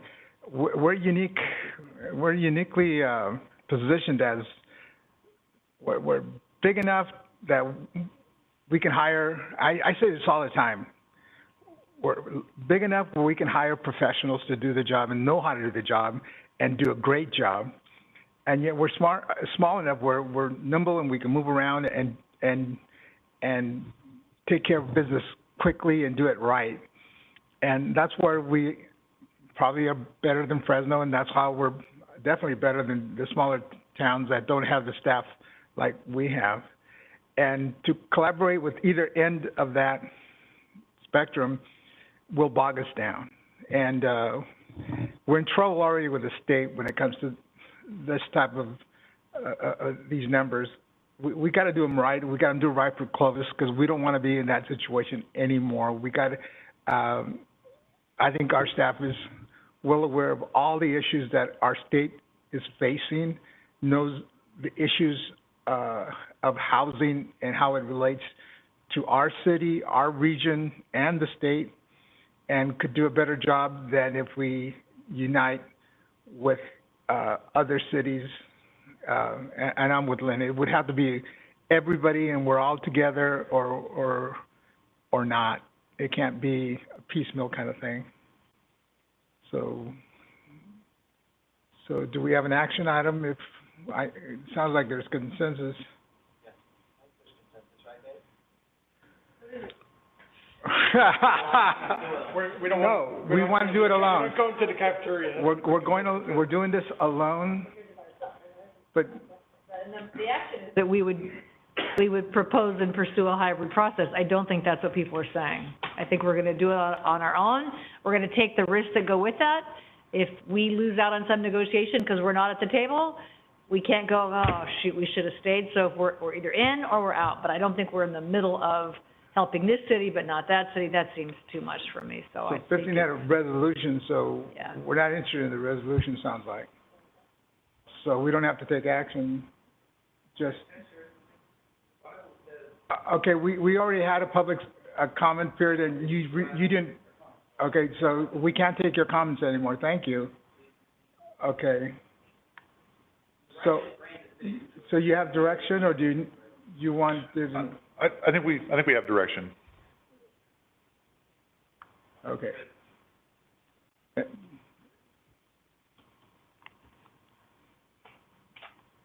Okay, moving on to council item 16, consider appointment of a Citizens Advisory Committee to evaluate the police department's funding, operations, and staffing levels, and report back with recommendations on services provided, efficiencies, operations, and funding, and consider approval of committee guidelines.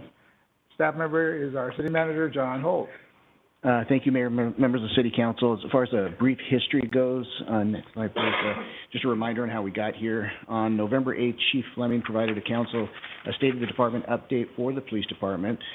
Then on November 15th, Council considered a request to form a Citizens Advisory Committee to evaluate police funding and staffing. And then finally, on December 6th, Council provided direction regarding the scope, selection of the chair and vice chair, draft timeline, and received an update on expenditures and staffing of the police department. At this point, staff is recommending the City Council formally appoint the 25-member committee and also to provide feedback on the draft guidelines included in the staff report, which is on page 66 of the agenda packet. That concludes staff's report. We're available for questions or comments. Questions for John?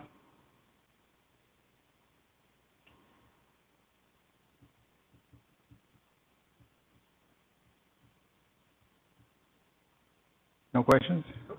Oh, the only thing I would add under the proposed meeting topics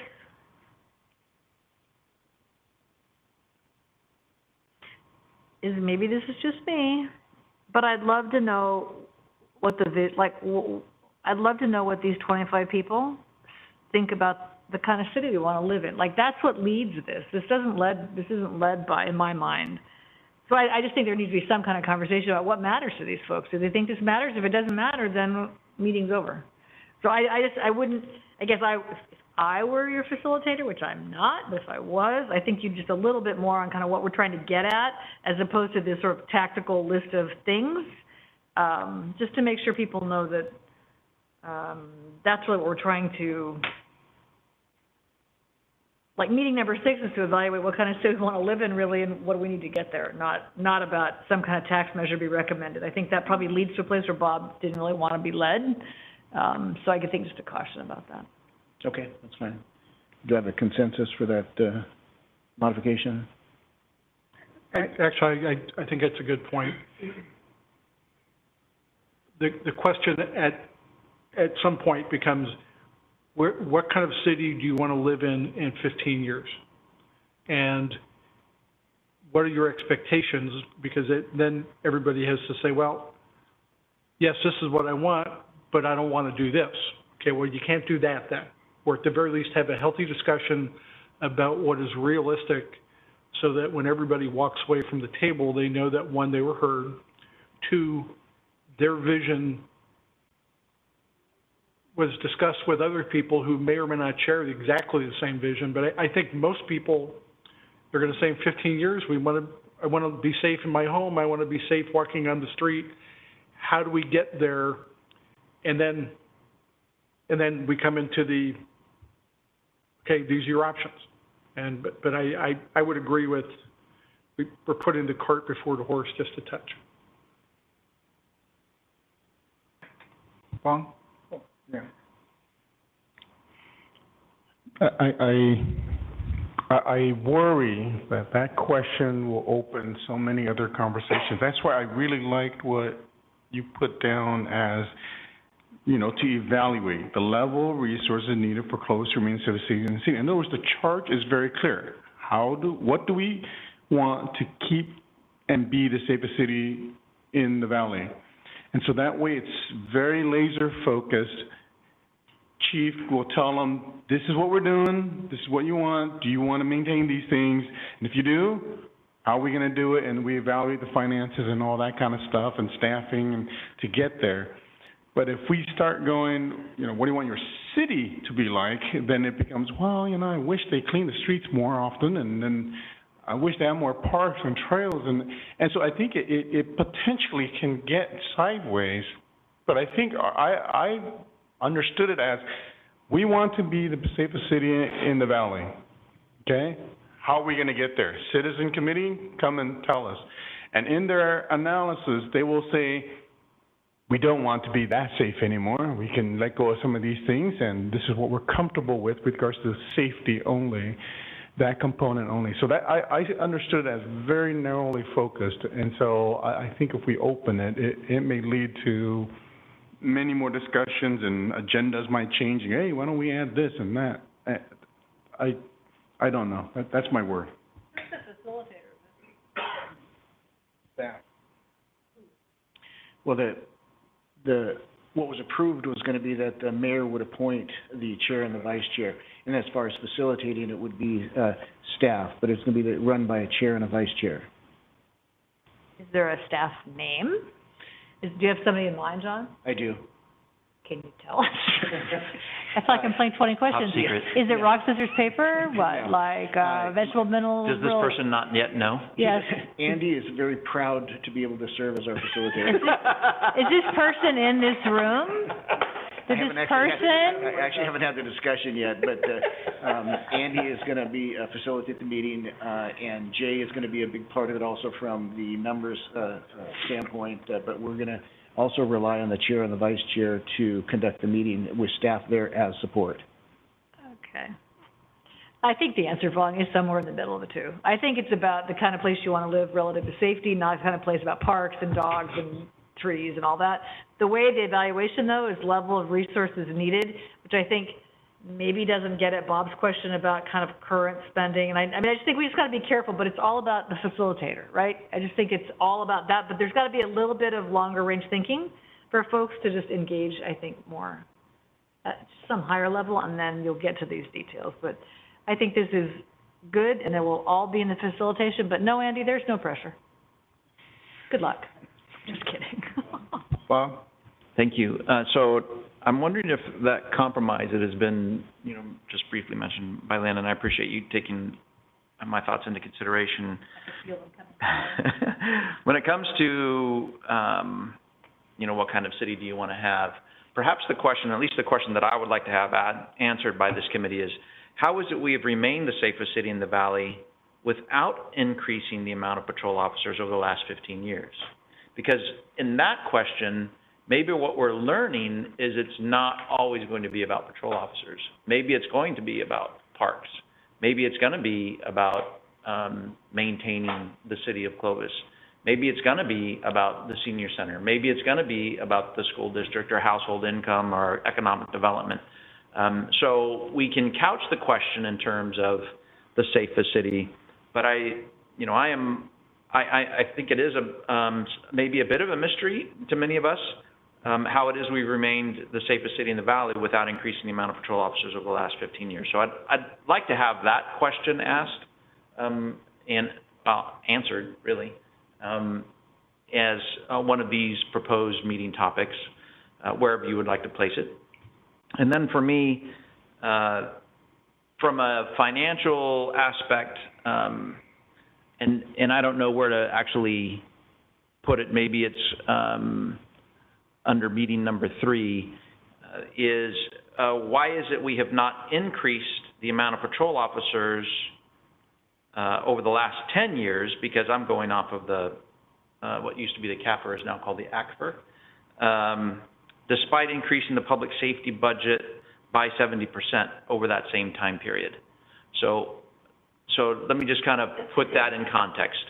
I understand that we're doing 15 years because that's the last time ETCO, did the evaluation of the police department. We also recognize that maybe there were some issues related to the numbers that were cited by EDCO that were questionable in their most recent report. And so what I would prefer is that we focus on the ACFR, because that is something that was put together not by a consultant, but actually by our own staff. And I have more trust in our own staff than I do in consultants for a variety of reasons. Getting back to that point, I really want to have this group answer the question, why have we not increased the patrol officers despite increasing the public safety budget by 70% over the last 10 years? And if you guys would do that for me, I would really appreciate it. But Bob, how does this group of 25 people who don't know anything about the ins and outs of the police department come up with the information to be able to make that call? So I think that's a beautiful question, and one of the reasons why maybe we shouldn't have this committee is it's our responsibility to ask those questions. But for whatever reason, we have delegated that responsibility to the Citizens Committee, which, if the council wants to do that, that's fine. But whoever it is that's going to be making the presentation, that's a question I'm going to be asking.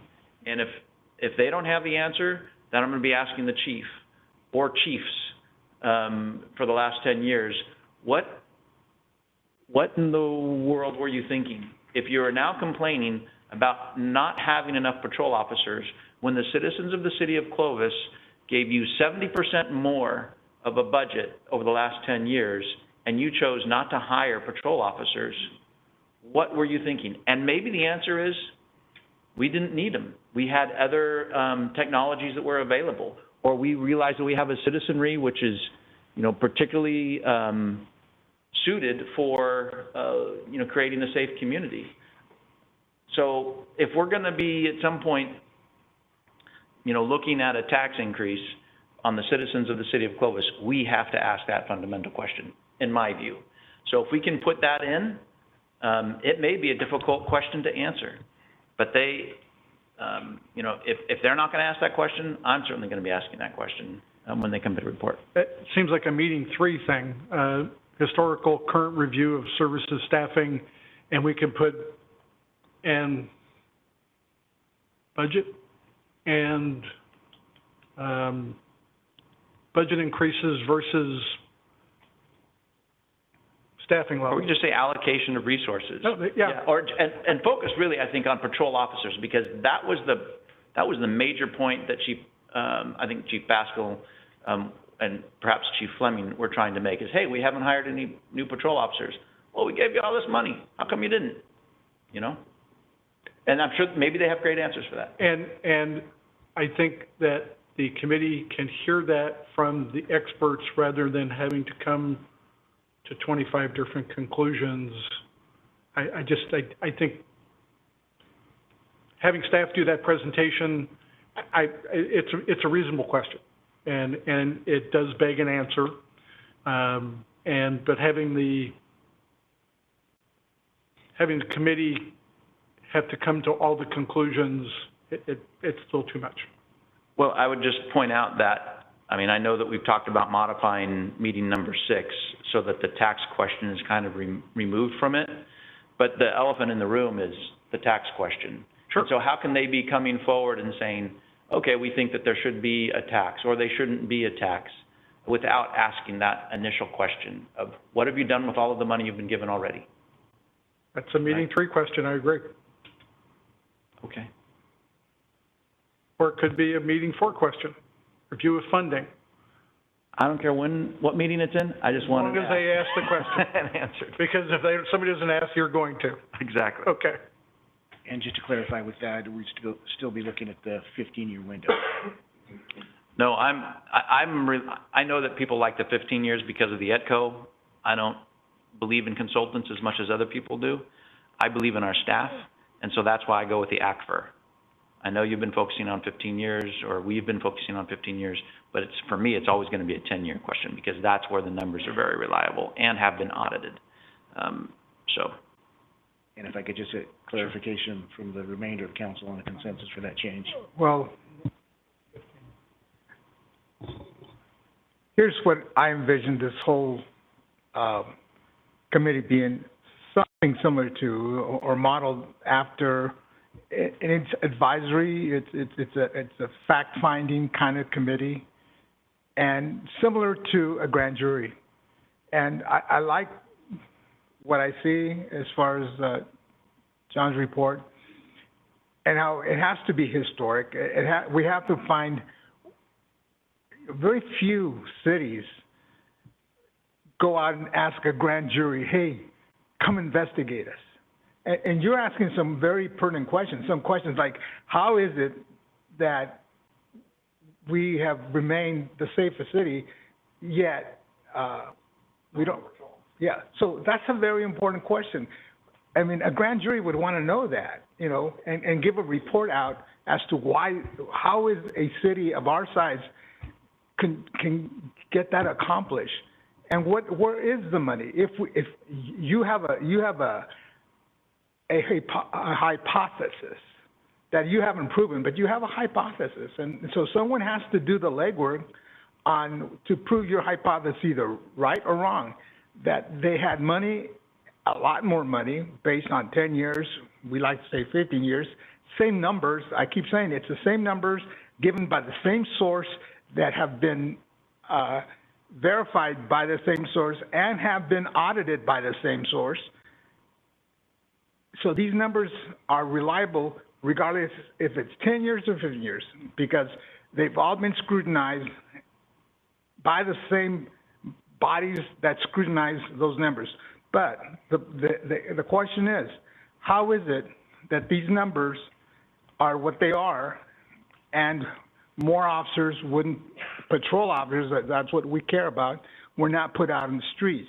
So those are important questions. And so we need a group of concerned citizens of all walks of life, and I think we did a good job picking, you know, concerned citizens from all walks of life to answer those questions and to dig in. So, Andy, my recommendation would be treat this like a fact-finding kind of quest by this committee that will give us a report, and maybe it's the language you're using or that we're using on question or meeting 6. Evaluate how levels of service could be maintained to improve. Should some kind of tax measure? It doesn't have to be tax measure. What alternative or what funding alternatives can you recommend? Taxes is not the only thing that can give new revenue or a different form of funding a service. So whatever. Why say tax? It could be like the liberals say, reimagining, you know, because, you know, reevaluating. So, but obviously taxation or a tax measure could be another form of that, you know. Do they want to defund their police? I say they wouldn't, but, you know, maybe there's some names on this list that, you know, they might want to defund the police. I know there's a name here. Huh? Well, but there's some names here that would defund the police. So let's see what they come up with. That's why I say it's a very eclectic, very diverse group of people that will have plenty of opinions, and they could be the jury. We have formed our own little grand jury to scrutinize how we're running a police department. And it should only be on that, the finances. It should be a limited scope of work. We don't want to know, you know, what's the next flavor of policing. We just want to know those few questions that we're asking, and are they happy with the flavor of policing they're getting in Clovis? And if they're not, tell us why not. And if there's something we can do differently, they should give us some recommendations. So, Well, I think John is asking whether you guys are okay with my two questions being asked of the group. well, I think they're important And the change in questions. the scope from 15 to 10. Well, is it changing the scope? So my second question is, why have we not increased the patrol officers despite increasing the public safety Well, okay, budget by 70%? again, that's a hypothesis. That's a thesis you're putting out there. Is it real? Well, so the complaint was that we were not, we don't have enough patrol officers. The ACFR said we've increased the public safety budget by 70% over the last 10 years.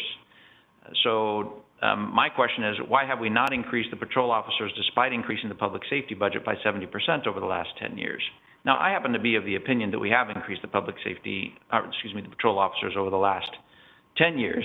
That, you know, when the ETCO study was done 15 years ago, it was kind of, we were the height of our budget. We were living the life of Riley because the money was coming in left and right. But still, that wasn't enough patrol officers back then. But regardless, I really am relying upon, not the consultant, I'm relying upon our own staff, and those are the figures that we have. Now, if the staff wants to, you know, chime in and say, you know, this is a 15-year horizon, then, you know, that's fine too. But I think that the ACFR, which has been published, which I have, which I love, is probably the better document to use. So anyway, I think John needs to know from you guys whether the first question that I have, which is, how is it we have remained the safest city in the valley without increasing the amount of patrol officers over the last 15 years? Is that a question I think that you guys want to have asked and answered by the committee? I believe, yeah, meeting 3 and 4 will answer that. Okay. And to me, it's implied. Okay, so do you feel like you've got direction on that I just want to clarify, you said 15 just now? Just now, I said 15 years on my first question, because that's not necessarily an ACFR question. My second question is, Well, go ahead. I don't want to. What's not necessarily accurate? Oh, accurate. Oh, I misheard. Okay, go ahead. So my second question is, why have we not increased the patrol officers despite increasing the public safety budget by 70% over the last 10 years? Now, I think, Jose, your point is fair, is that it may be that we have increased the patrol officers over the last 10 years, you know, with the extra money that's come in. So maybe we can, maybe the better question is, how much have we increased our patrol officers over the last 10 years with the increase in the public safety budget by 70%? Because my view is, we're trending up in patrol officers over the last 10 years, but the ETCO Solutions analysis was 15 years ago when we were way up here, and then after the recession, we dipped, and then, you know, in the last 10 years, we've been going up again. But their focus is on, when I say their, I guess ETCO Solutions focus is on, you know, the life of Riley 15 years ago, and not focused on, gee, how much have we done in the last 10 years? Because we are trending, I think, in the right direction, certainly better direction than, you know, 15 years ago. But, okay, but how about to determine, when you determine what is a proper staffing level of a police department, there's different standards. I think one of the reports we were given that. So. From ETCO? No, from either, I forget if it was Chief Fleming or Chief Basco. There are standards in law enforcement used to determine staffing levels and there's different factors that are, and not every one of those different standards are reliable, because every city is unique based on their different issues. So let me see what. So that's another question that needs to be addressed.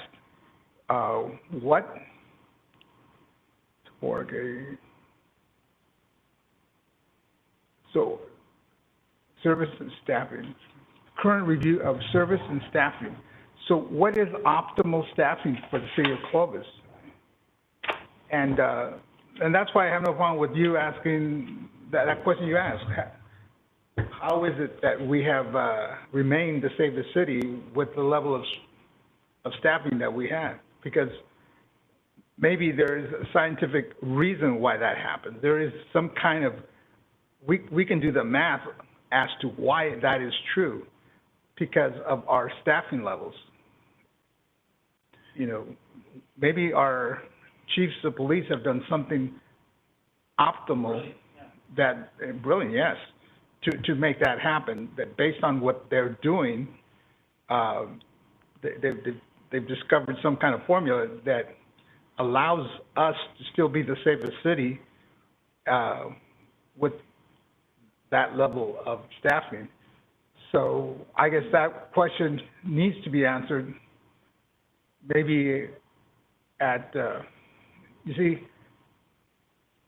meeting 3 will give us staffing, but it won't tell us why we chose that staffing. So we need, I guess, John, why are we choosing to staff in that method? Because there's some departments will staff 1 per 1,000, and in the many years we've been here, chiefs have come and said, you know, they've told us, you know, these are the different methods of establishing staffing levels for police departments. And we've never met the 2 per 1,000 or 1 per 1,000. They just settle for 1 per 1,000. So they haven't even been that greedy. They've said, no, this is the standard throughout America, and they've never really asked for that. They've asked for less than, and we're still the safest city. So how is it that by asking for less, we get more? So those questions have to be asked and answered and rationalized. Why is it? And so, and how can we keep doing that? And what is the optimal level of staffing for the city of Clovis and the things we want to do? And what programs have they implemented that maybe there's programs that have been force multipliers that because they exist, that staffing has achieved that kind of service in our city. We need to find out what that is, because what I'm hearing from Chief Pasco and I'm hearing from Chief Fleming is that that's all been good in the past, but now we're at the brink. And unless we do something, what we've enjoyed is going to collapse. And I think we have to heed their warning. I mean, they're not coming to us because it's a sunny day. I mean, they're coming to us because they're starting to see other things. And that's another question. What are they seeing that brings them to our chambers that they're seeing? And there's all kinds of stuff that's happened since Ferguson, since that they're experiencing on a day-to-day basis that is causing them to letting us know that what we have enjoyed is about to collapse. Well, I think that's what Chief Pascal was saying, though, 15 years ago, is that unless we do something, it's going to collapse. And it never really collapsed. And so I think that's just a comment I wanted to make, because we still remain the same. I don't know if you're watching the news, but it's collapsing. Not in Clovis, necessarily. So we're not an island. I agree with you on that, but I'm just trying to point out that when we go through hundreds of applicants and we can get one, that's collapse. I'm just pointing out that 15 years ago, the sky was falling, and it didn't fall. And so I think that there's a credibility issue that probably these questions are going to address. And my view is that Chief Pascal and those that followed Chief Pascal have been really smart in how they've allocated the resources. And so we have leveraged technology in order for us to be able to remain the safest city in the valley. It hasn't been easy, and I don't think that, it's been fun, but we have seen in the last 10 years some significant increases in the public safety budget. So it seems as though we may be on the right track right now, and perhaps this is either premature or much ado about nothing. So let's answer, my view is let's answer those questions, and perhaps maybe we can provide an informed response to the people that we are responsible to. I think the reason we have to look at the entire 15 years is because in 2006, we had 116 officers. By 2011, we had 93. When you look at the 10 years, the fiscal 10 years in the AFR, we extended our fleet, employees took substantial pay cuts. There were other things that we gutted, and in the 10 years that the AFR covers, we're paying back things that we're not going to address if we don't talk about the 15 years. If we had to spend $3 million on vehicles, and I'm just pulling that out of the sky, because we didn't replace 25 cars because we couldn't afford to do it, that affected year 9 of the 10-year AFR, but it's actually comes from the 15 years. But wouldn't you say, though, that shows that we are trending in the right direction? That we have had a 70% increase in the last 10 years. So that means that when the chief believes that we need to hire more patrol officers, then they're going to start allocating more money to more patrol officers. In fact, the same time that we last discussed this, we allocated additional 3 positions for the police department. So our numbers are, continuing to trend up, and maybe they will catch up to where the chief is going to be satisfied. I don't know why we think it's not, when we've shown over the last 10 years it's absolutely doing that. I think because 15 years ago we took 10 big steps backwards, and in the last 10 years we've been taking baby steps forward, and we still haven't caught up to where we should be, and shoulda, woulda, coulda. I just don't think 70% increase in 10 years is a baby step, and maybe that's where we disagree. Well, then to your question, I think you're right. Then we need to find out, we gave you 70%, why didn't you put more bodies in patrol cars? Right. And that could be because I had to go buy all these new cars because we bankrupted our fleet. This is the PERS discussion. It's the, and then eventually someone's going to have the Prop 47, Prop 57 discussion about, that wasn't, 15 years ago, they didn't think they were going to. It wasn't going to be such a revolving door. Exactly. But I mean, it was. But and I think that's, in just my opinion, that is the overarching concern, is that they are looking at a trend which has gone unabated, and if it continues to go like that, we're going to lose that status. And can we live with that? Well, then, if we're talking about Prop 47 and Prop 57, really, what can we do, right? I mean, we have more patrol officers, they're arresting more people, they're taking them to the jail. You're absolutely right. So I think so I'm about to make a motion that we can this whole idea. I'm sorry. I think we are so unclear that Andy stands no chance of being successful, nor does this committee. I really am afraid for what we can't even agree on, and we've now infused so many of our own perspectives in the mix. We should just do it ourselves. We should have 8 meetings in a row where we just talk about this. That's all we should talk about. Because I think we've lost our way. 70% over 10 years, I know you say that a lot. It's a very big number. 7% a year, I'm not good at math. PERS went up 50% every year. We're in a whole, so their costs went up just not even to do PERS. So saying 70% over 10 years over and over again, that's a big number, but that's like saying our water bills went up 70%, but we haven't raised them in 20 years. I feel like we've lost our way on this. I won't make that motion, but that's how I'm feeling. So I think your questions, I think it's 15 years. I frankly think it's a distinction without a difference in terms of this Citizens Committee work. I don't think that level of detail, you could take 3 meetings to explain the difference between 10 and 15. So my take would be leave it at 15. I think the question about the current police department status needs to include trends on crime. People want to know what's happened. The question will become quite apparent. Oh, wait, our numbers have gone down, and look at all. So, I think people will come to those conclusions. And then I think the last, number 6, is what are the options to maintain or improve our level of service, and what are the gaps, and what do we do? And I think you also will have a conversation about what other cities have done. Parcel taxes, or better apartment planning, or wider streets, or smaller neighborhoods, or what, so I think we have... Growth moratoriums.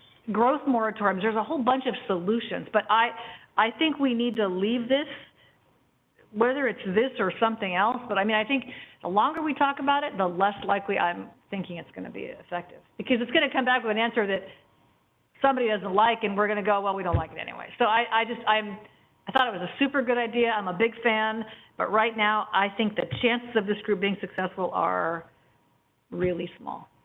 Just by this, we've had 3-4 hours between us up here. We can't even get clear. How is staff supposed to facilitate this? I just think it's a no-win facilitation process. I really don't think it's possible. And I thought it was a great idea, but that's me. I still think it's an excellent idea because I see those 4 bullet points as very clear, and I think that, you know, Bob, you have very specific questions within those bullet points that may or may not be answered by the citizens, but now they know what you're feeling. And I think that's, you know, that's healthy for the citizens to know what the council's thinking. I believe that these 4 bullet points of the report, of the recommendation to the city council, answers what we've been wanting. And the other alternative is, if it doesn't, your question is so detailed that you can just sit with staff and just go, here's what I'm looking at, you know, explain this to me, and chief, and you can sit together and you can really iron that out one-on-one and really get that answered as well, because, you know, it is very detailed in the analysis of each year and the budgets. And so, but I still believe in the 4 bullet points and what you recommended. I think it fits right in as well, and it doesn't stray from what has been presented by staff, and it's broad enough in which certain questions that may come up from the citizens will be able to be fit into one of these meetings. But I don't think John agrees with you on that. I think John needs some direction from the council on whether my 2 questions are worth asking to the committee, because it seems like he needs more direction on that point. Well, maybe we should ask John. Do you need more direction on my 2 questions? I have them written out right here. And I think you heard consensus that no one has any opposition to the questions. I think it needs to be part of the presentation that the chief does. I don't think they're your questions. Right? Yeah, I think that doesn't feel fair. That doesn't feel right. So I respect the chief and I appreciate the chief, but we're trying to make sure that this is a body that is not going to be unduly influenced by staff. And so we have staff who's going to be facilitating, but perhaps the chief has a conflict of interest. Wait. We didn't want to pay a facilitator, but now our staff has a conflict to facilitate? You said the chief is going to be doing some... He's going to yeah. Go ahead. No, I'm sorry. Go ahead. No. Say what, maybe I misunderstood you. No, I just feel like that would be content that people will cover, the answer to that question. So we have faith in our staff, we believe the data, we want this data, and we don't want to pay a facilitator, but now they have a conflict? You can't have it both ways, can you? So, restate what was your point, because I've forgotten. I forgot my point, too. Okay, all right, well, as long as we're really clear that the facilitation needs to be done neutrally. Okay, but and that we want who can best answer the question? How have we remained the safest city? Who can best answer that question? I think that's going to have to be a discussion for the committee. But who's going amongst themselves? If you ask the chief of police, why is it that we are the safest city in the valley, he will have a certain response. If you ask the fire chief, he'll have another response. If you have somebody from the school come in, they'll have another response. If you have somebody from economic development come in, they'll have another response. So I think that we want to make sure that there's a broad group of perspectives that are participating in answering that question. So you're saying that should be a question answered at the end. From all the input that this committee receives, one of the questions that should be answered is, how is it that our city has remained the safest city? And that's through their dialogue, through their... Yeah, I think it seems like it would be right at the end. It's a question at the end. It's something, it's a product that the committee should come up with. Yeah, yeah. Based on what they've learned about policing in Clovis and how policing is done, how is it that we have remained the safest city? Right.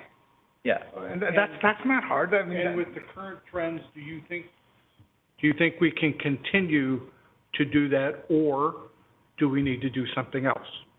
This way you're making a logical step. Okay, how did we get there? This is our collective opinion. This is the reason we're still the safest city, in spite of lack of staffing. Do we as a group think, yes, we can continue? We as a group think, no, we can't. Majority of us think, no, you can't continue. If the answer is yes, then, okay, then we can do it. Maybe there's some mitigation we can do, but we don't throw. CalPERS is going to be leveling off in 2026. Okay, now there's other question. Other question, why have we not increased the number of patrol officers? Yeah. Who answers that question?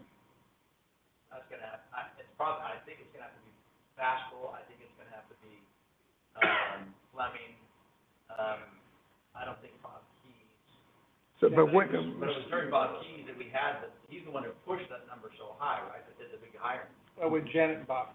Jim's of them. But Jim's of them. So in this process here, who's best qualified to answer that question, and where do you see it fitting what John has proposed to us?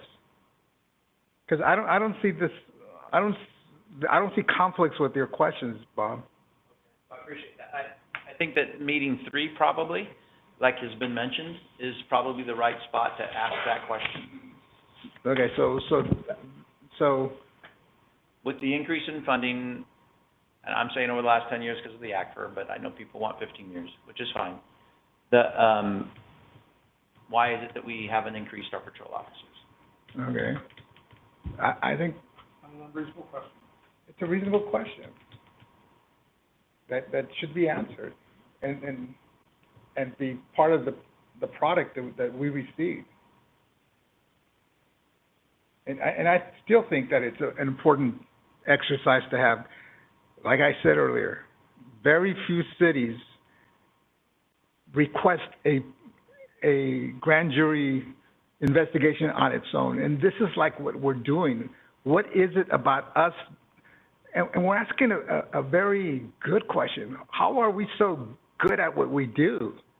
Let's explore it, because we have this inkling that it's not going to last much longer, and we want to prevent its collapse. That's pretty smart to do.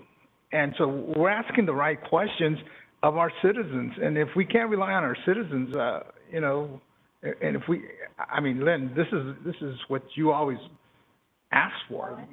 And that's why that's why I think it's still a great idea.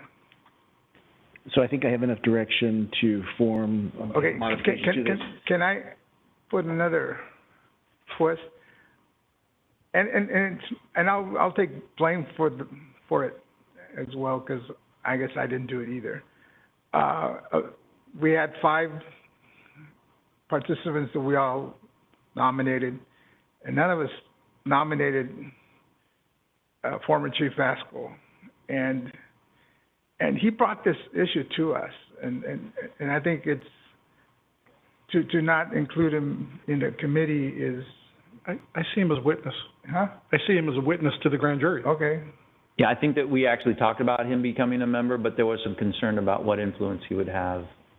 At least by one of us, if I remember correctly. It wasn't me. It wasn't me. Because I wanted to include him as a member, so, but I mean, it's up to the council. We have 5, and we all had an opportunity to play them. So, I mean, if you want to do that, that's fine. I've asked for a police officer to be on the committee, and he's going to be serving on committee. And I don't see we have anybody from management or former management. I mean, from Clovis PD. And I think that's an absence that just is glaring. I don't agree with Bob on this. very much, but he is correct that if you bring in somebody who was a former chief, they change the power dynamic of the room. They're going to look to him not as a regular, my next door neighbor. It's this guy, I need to listen to him because he knows more than the guy next to him. Okay. Whereas he should be a witness to come in and have those discussions. So Drew's a no. I'm a no. Well, you know, Bob's a... No, I agree, because I think some of the questions, the why questions, I would be against it, but I'm good, okay, because I think we all should ask it. Because I think it doesn't resolve anything. You know, why didn't you put patrols in? Whatever the answer is, it doesn't matter. It's what do we need today. So that's why I go, you know, you can ask it, and someone's going to defend it, and you're just going to keep going back and forth. And so that's why... I can count to 3, so I'm good. Okay. Mayor, there is one other thing I wanted to clarify is going to be that when we talk about who's going to facilitate this meeting, I went back to my notes from the December 6th meeting, and I had pushed back a little bit on a recommendation that it be a staff member to be actually facilitate the meeting. And the consensus of the council was to choose a chair and a vice chair who are going to facilitate the meeting, and Andy's going to be the lead staff member, but not facilitate the meeting. And I've talked to John about who I believe should be chair, and I was kind of selfish. I've nominated Chris Casado, who's on the school board for a number of years and has been president of that board, as the chairperson. And I wasn't too familiar with, except for a few, the qualifications of the other applicants or candidates or participants. There's some that I see here that are very qualified. I see Greg Newman and who else do I see? Lalio Gomez, he's been on a board forever, on the retirement board for the county. Diane Pierce is the president of the Republicans Women. And so I didn't know the Vong. I apologize. I knew Vong's. I didn't know others. Then who?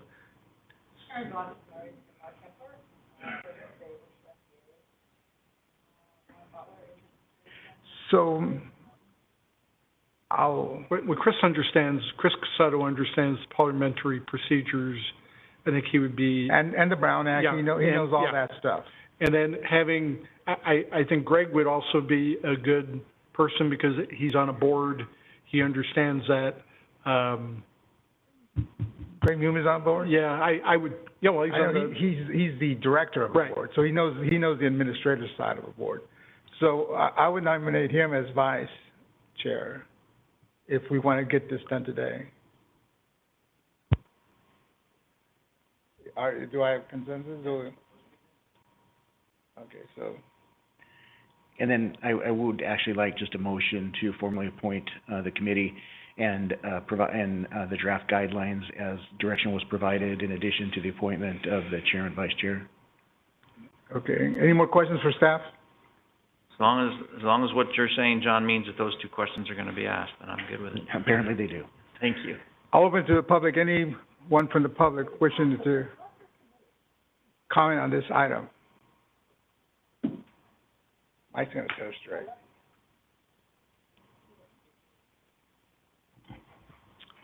Good evening, Mr. Mayor, members of the council. Michael Cunningham. I'm a citizen of Clovis. I've sat here now for the past several meetings and watched 5 very intelligent people argue this back and forth over and over and over and over and over again ad nauseum. Imagine how it's going to be with 20 more people, highly intelligent, and where are we going to go from there, and what are we going to get out of that? You'll forgive me for my editorial opinion. I believe this council is abandoning its responsibility to make tough decisions like the ones brought up here. That aside, if we're going to go with this ridiculous 25-member committee, in my humble opinion, then they should all be Clovis residents, legal Clovis residents. I've seen a couple of names in the nomination list that I don't believe are members of Clovis. But if we're going to go that way, then we'll go that way. I applaud Councilmember Ashbeck for saying this is an exercise in futility. I've been on many committees in my career, and you get more than 3 people together, you're going to have 3 different opinions. And I don't want to misjudge the people that have been nominated, but I think it's just human nature. And I believe really that it was your responsibility to come up with this. Councilmember Whalen brings up 2 very good questions. So you need to go to staff and put irons to the fire and get answers from them, or make a decision based upon what they respond to you. But wow, we've sure spun our wheels in my humble opinion, for what it's worth. And protocol-wise, I thought that this wasn't questions of the staff. This was discussion that should have been had after input from the public. Thank you. Thank you, Michael. Anyone else wishing to comment on this item from the public? Anyone on the web? No. Okay, so I need a motion as to accepting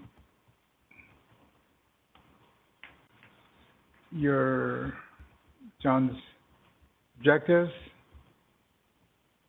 What else do you want? I just look for a motion that would include the appointment of the 25-member committee, secondarily to approve the guidelines with the feedback we received from City Council, and the selection of the chair and the vice chair. I think Mike made a really great point. I will make the motion that we accept the committee as named, that we accept the names that have been brought forth as the chair and co-chair, and that we've written down, or we've given direction to council, to the staff, on what the questions we expect to be put into different formats. And staff will do the best they can to incorporate them. Staff will do the best we can to incorporate the comments we received. We have a motion. I'll second that. Okay, we have a motion and a second. All those in favor signify by saying aye. Aye. All those, any nays? On the principle that this is going to go south, and I'm the biggest fan for citizen engagement. I think it's the best idea ever, and I think we are so off track that we're going to get exactly what you've seen up here. We're going to just get it all back to us. So on just that principle, breaks my heart, but I'm going to vote no. So yeah, may I make a comment? So, go ahead, before sure. No, you can announce the vote. Okay, so motion passes 4-1. Right. 4 ayes and 1 no. Yeah, so I'm, because I said earlier that I was committed to this, I'm going to stick with my commitment. But I think that those points that, Lynn made, and this was kind of Lynn's idea to begin with, and also Mike's comments, just let's make sure our expectations are managed and not be too hard on this committee if it ends up not going well. And my 2 cents is that the people that are, like I said earlier, it's a very diverse group of people. Yes, not everyone that I see on that committee lives in Clovis, but Clovis is a very inclusive town. It's people both live, work, and visit Clovis. And we have to honor that when we build committees. And 25 is such a great number of people that can't get along? I don't think so. I think Vong brought it up earlier in the discussion weeks ago that, or maybe it was Lynn too, that there is attrition. Not everybody shows up, and so we need a quorum. And so hopefully with 25 there'll be at least 15 that show up on a regular basis, and work can get done. These are important questions to ask. These are important issues to discuss, and there's not a dereliction of duty here. It is us, like I said earlier, asking a group of people, something similar to a grand jury, evaluate us and our police department as to how we deliver this very essential service that I believe is what government is for, the protection of its people. And how is it that we are the safest city in the valley? And is it in jeopardy? And what can we do to fix it if it isn't? If it is, and if it's not, what else can we do? And five brains need help from time to time, regardless of how great the brains might be.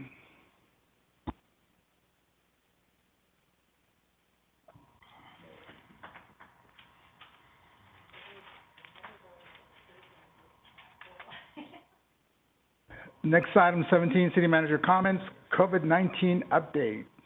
Just a couple things real quickly is going to be that we're currently scheduled for a joint meeting with the Planning Commission on February 22nd, just as a FYI.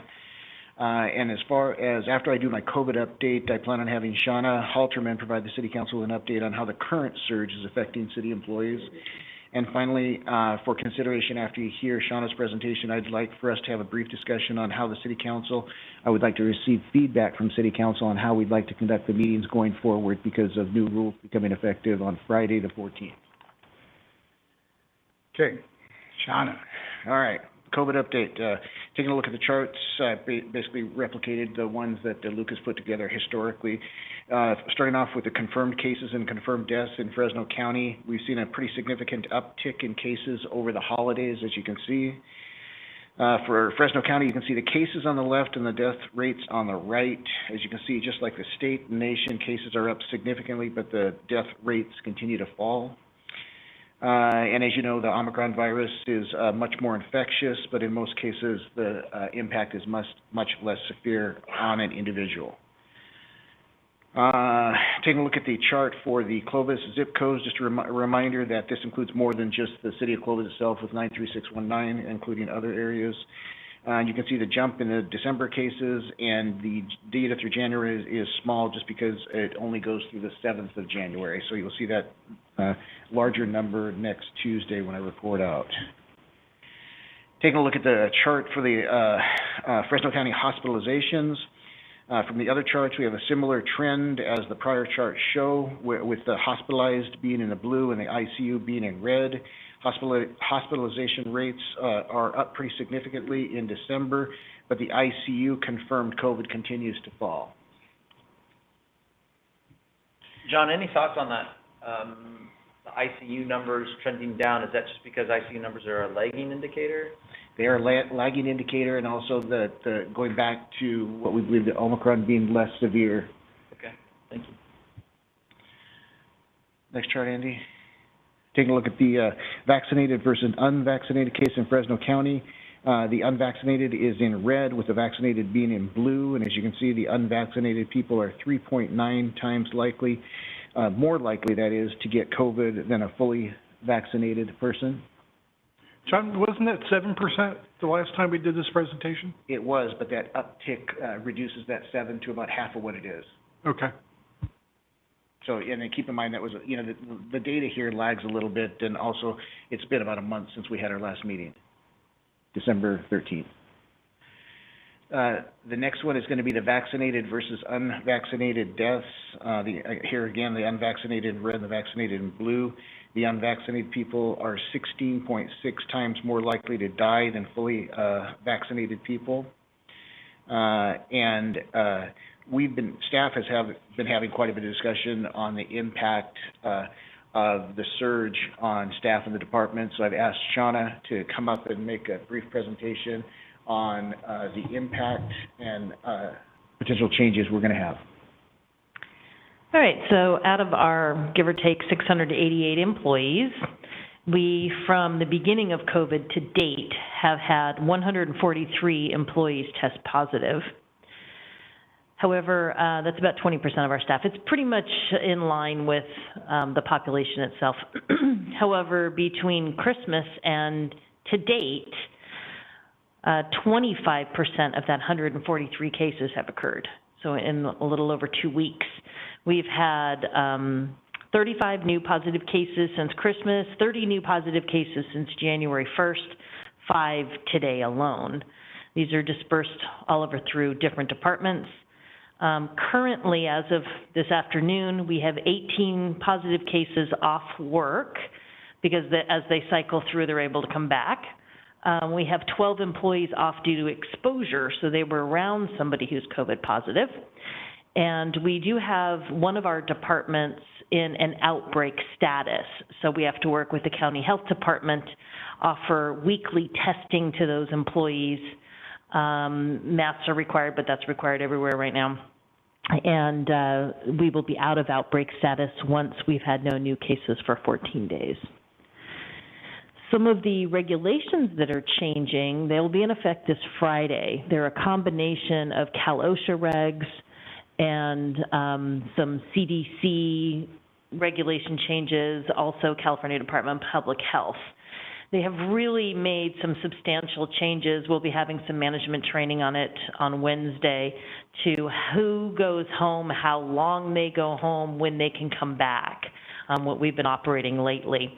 So in a nutshell, COVID-19 positive people and symptomatic people can now return to work with a negative test taken on day 5 or later, as long as if they were symptomatic, they have improving symptoms. So their symptoms are getting better. They haven't had a fever for 24 hours. You know, they're starting to feel better. Otherwise, if they don't have a negative test after day 5, they stay home for 10 days. Then when it comes to exposures, bless you. When it comes to exposures, which is when you've been around somebody within 6 feet for 15 minutes or more of a COVID positive person during their exposure period, then there's 2 categories now. The 2 categories are broken into Category A, which is those who are not vaccinated, and whether or not they have recovered within the last 90 days. That doesn't come into account anymore. It's just not vaccinated. Those who are eligible for a booster but haven't gotten it yet, or I guess it's just those 2, because it was the other one was the COVID, somebody who's recovered. So if you're eligible for the booster but you didn't get it, or you're not vaccinated, if you have a close contact, you have to go home and can't be at work. You can return with a negative test on day 5, assuming it's negative, of course. Otherwise, if you don't have that test, you stay home for 10 days. And then the other category is people who have either been boosted or are not eligible for the booster yet. So let's say they got their second shot of the Moderna vaccine 3 months ago and they can't get the booster until 6 months. Those people can stay at work with a close contact, assuming they have no symptoms, but they have to get a negative test on day 5. If they don't get a negative test on day 5, then they go home until day 10. And everybody who comes back from being either isolated or quarantined is required to wear a mask and stay 6 feet away from others for 14 days from either their positive test if they're asymptomatic, the start of their symptoms if they're COVID positive, or the last close contact date that they have. So if somebody is living with somebody who's COVID positive, like a family member, they have to count their first date of their last contact of whenever that person recovers.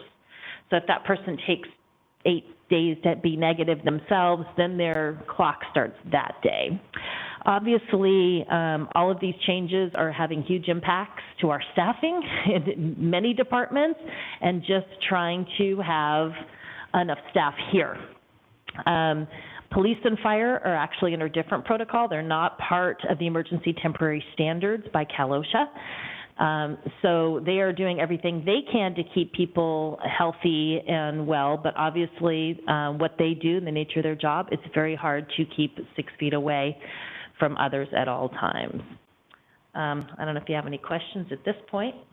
I just want to say what I say every day at my day job is that thank the good Lord for HR people who can figure this stuff out. And it's like, as soon as somebody comes in and says that they've got an issue, they'll go, call HR and deal with it. Our staff has been amazing in this last week because the number of cases that they come in, that come in, we have to track every single case. We have to do a report to our workers' comp, whether or not it's work-related.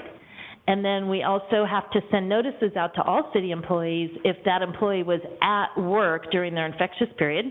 And then we have to go and disinfect their workspace. So, yeah, it's been a little bit busy.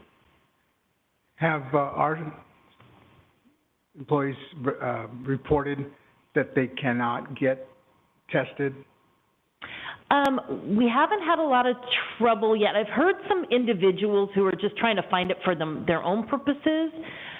We had kind of a line on the ability to have somebody come in for our staff that are experiencing the outbreak. So she's here every Tuesday at 2 o'clock until we can clear that outbreak. I have heard of people looking for them, just like for their family members or to ease their mind, but so far we've been able to get a handle on taking care of at least our staff. So when that employee is required to be tested before coming to work, it's been okay so far? We'll keep working with them individually. There is a concern about that because if we can't get a test for day 5, you're out till day 10. Now, we did get approved for 500 tests to utilize at the senior center to give out to anybody who needs them free from the county. They were approved, but they said they have no idea when we're going to get them. And we're also working with the State Department of Public Health to be able to get tests purchased for our employees that we could train staff to view the employee swabbing themselves and reading it. So there's another program for that, but that has not been put into place yet. And there's no word from the state that further changes of easing the regulations are coming, because Omicron is basically caused COVID-19 to be endemic rather than a pandemic. Because, you know, what John was saying earlier, yes, it is more contagious, yet it's not as dangerous as Delta or other variants before it. So it's just these are the recent. This is effective Friday. One thing that Cal OSHA did do is in these new regs, they're basically saying whatever the health department says we're going with. Because what was happening in the past is the health department would come out with new regs and then Cal OSHA would take 2 or 3 or 4 weeks to follow suit. And until they changed the Cal OSHA regs, we still had to stick with the Cal OSHA regs. So now they're going to say, okay, do whatever the health department does. Health department is kind of now leaning on the CDC, you know, and they're not really coming out with their own. They're kind of just pointing at the CDC. But that takes, there's a month lag time. There is, yeah, and that's kind of the problem. So we're at their mercy to follow whatever the regulation du jour is. This is our addendum B on when you can come back to work. This is the 8th version that we will be putting out.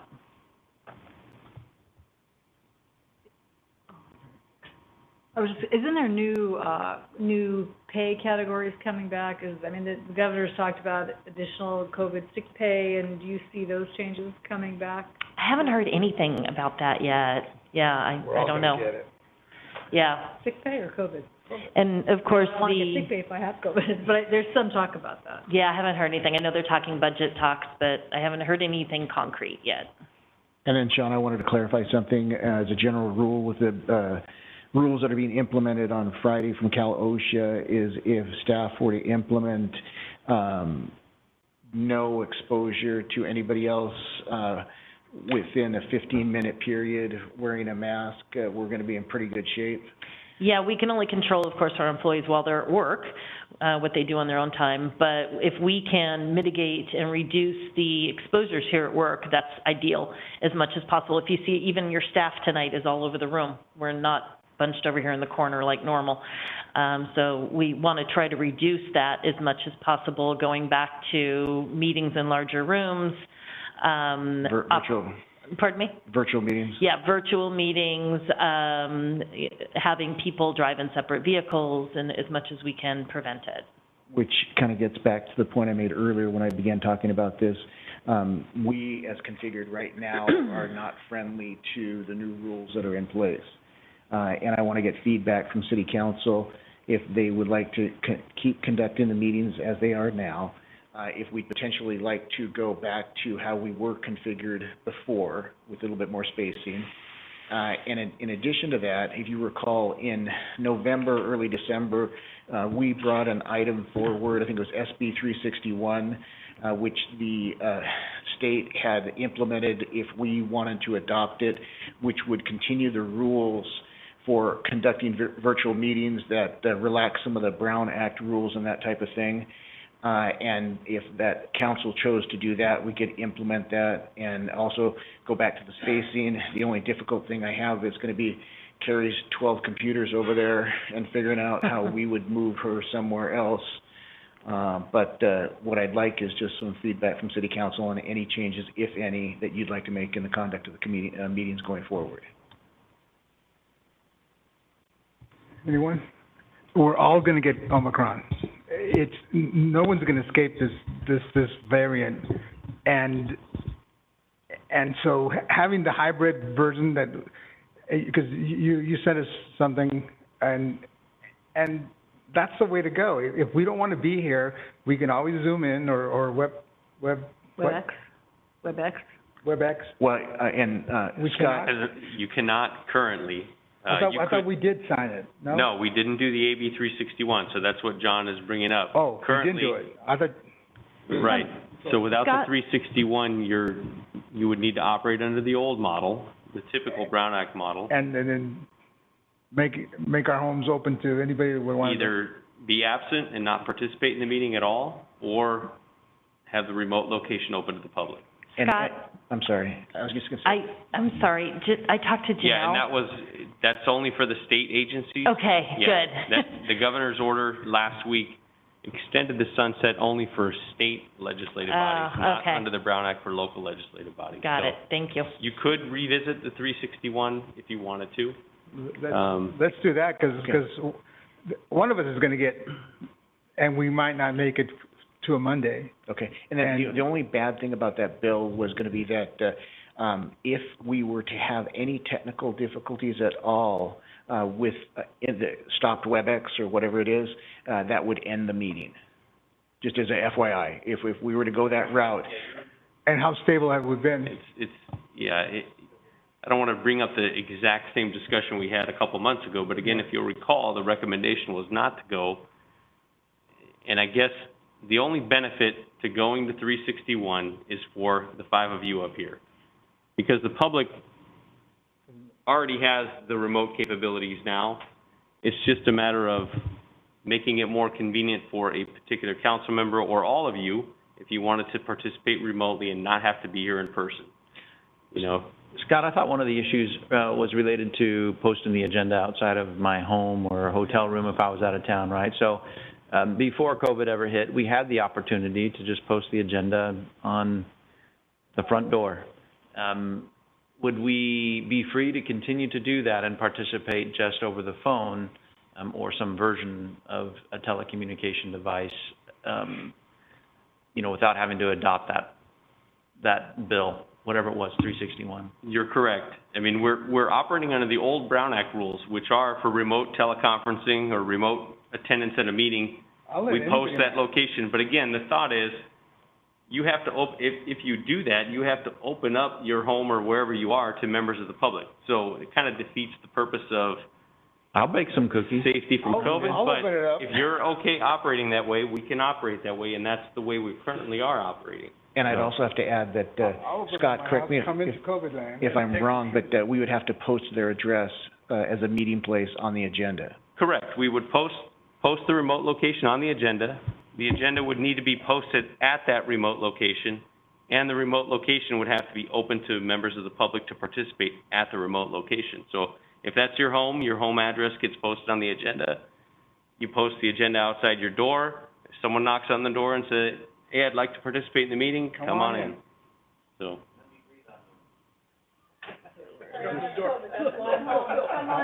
have COVID, come on in. No, I guess status quo is passed. Okay. As far as the law. Okay, just wanted to make sure. But you're now questioning our distancing. Spacing, if you want to change the rules at all.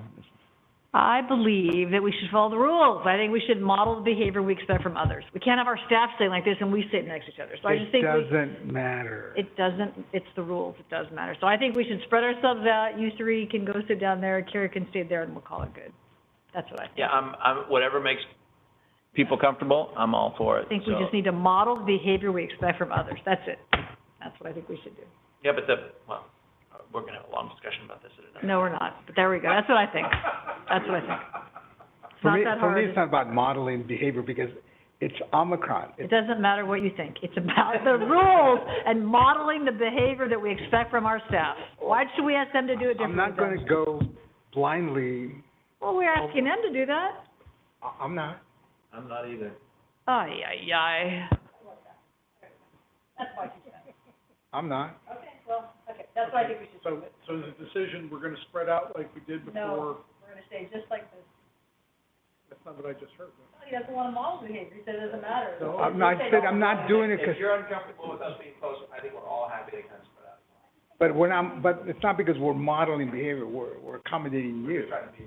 We're accommodating each other. Yeah, no, this isn't about me. I just think we need, the rules are 6 feet apart. That's what we should do. That's what I think. We don't get to make our own rules. But we had this conversation a year and a half ago.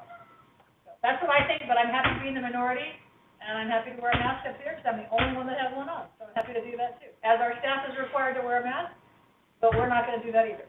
So I just think it's what we did before, it's what we're going to do again. So we'll sit like this, it's all good. And I see. I'm double vaxxed and boosted, and I'm still going to get it. That's what science says. Yeah, okay, we're done with this So conversation. we're spreading out. No, we're not spreading out. If that's. No, I don't want you to do it for me. I'm spreading out. Where are you gonna go? I'm gonna go over there. You can't, because Bob's sitting right there. No, he's gonna move. No, he's not. That's the point. We're crazy. So what I'm thinking, I'm hearing is the consensus not to make a change. What I'm hearing is this: we are spreading out, but as far as I'm concerned, it's not to model anything. It's to accommodate others. So we are going to spread out. Yes. Okay. Yes. That's the appropriate thing. It's out of respect for each other, not to model.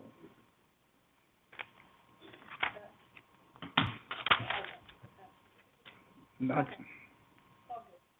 And then we should have public comment on item number 17, which was the COVID update, if you would mind opening it up, because we had quite a bit of discussion. I'm sorry. Can you do public comment for I do have one the quick COVID question. update? Do we have any city employees hospitalized that you're aware of?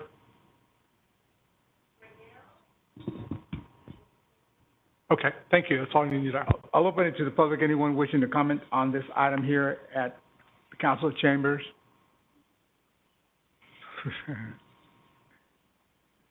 No serious comments?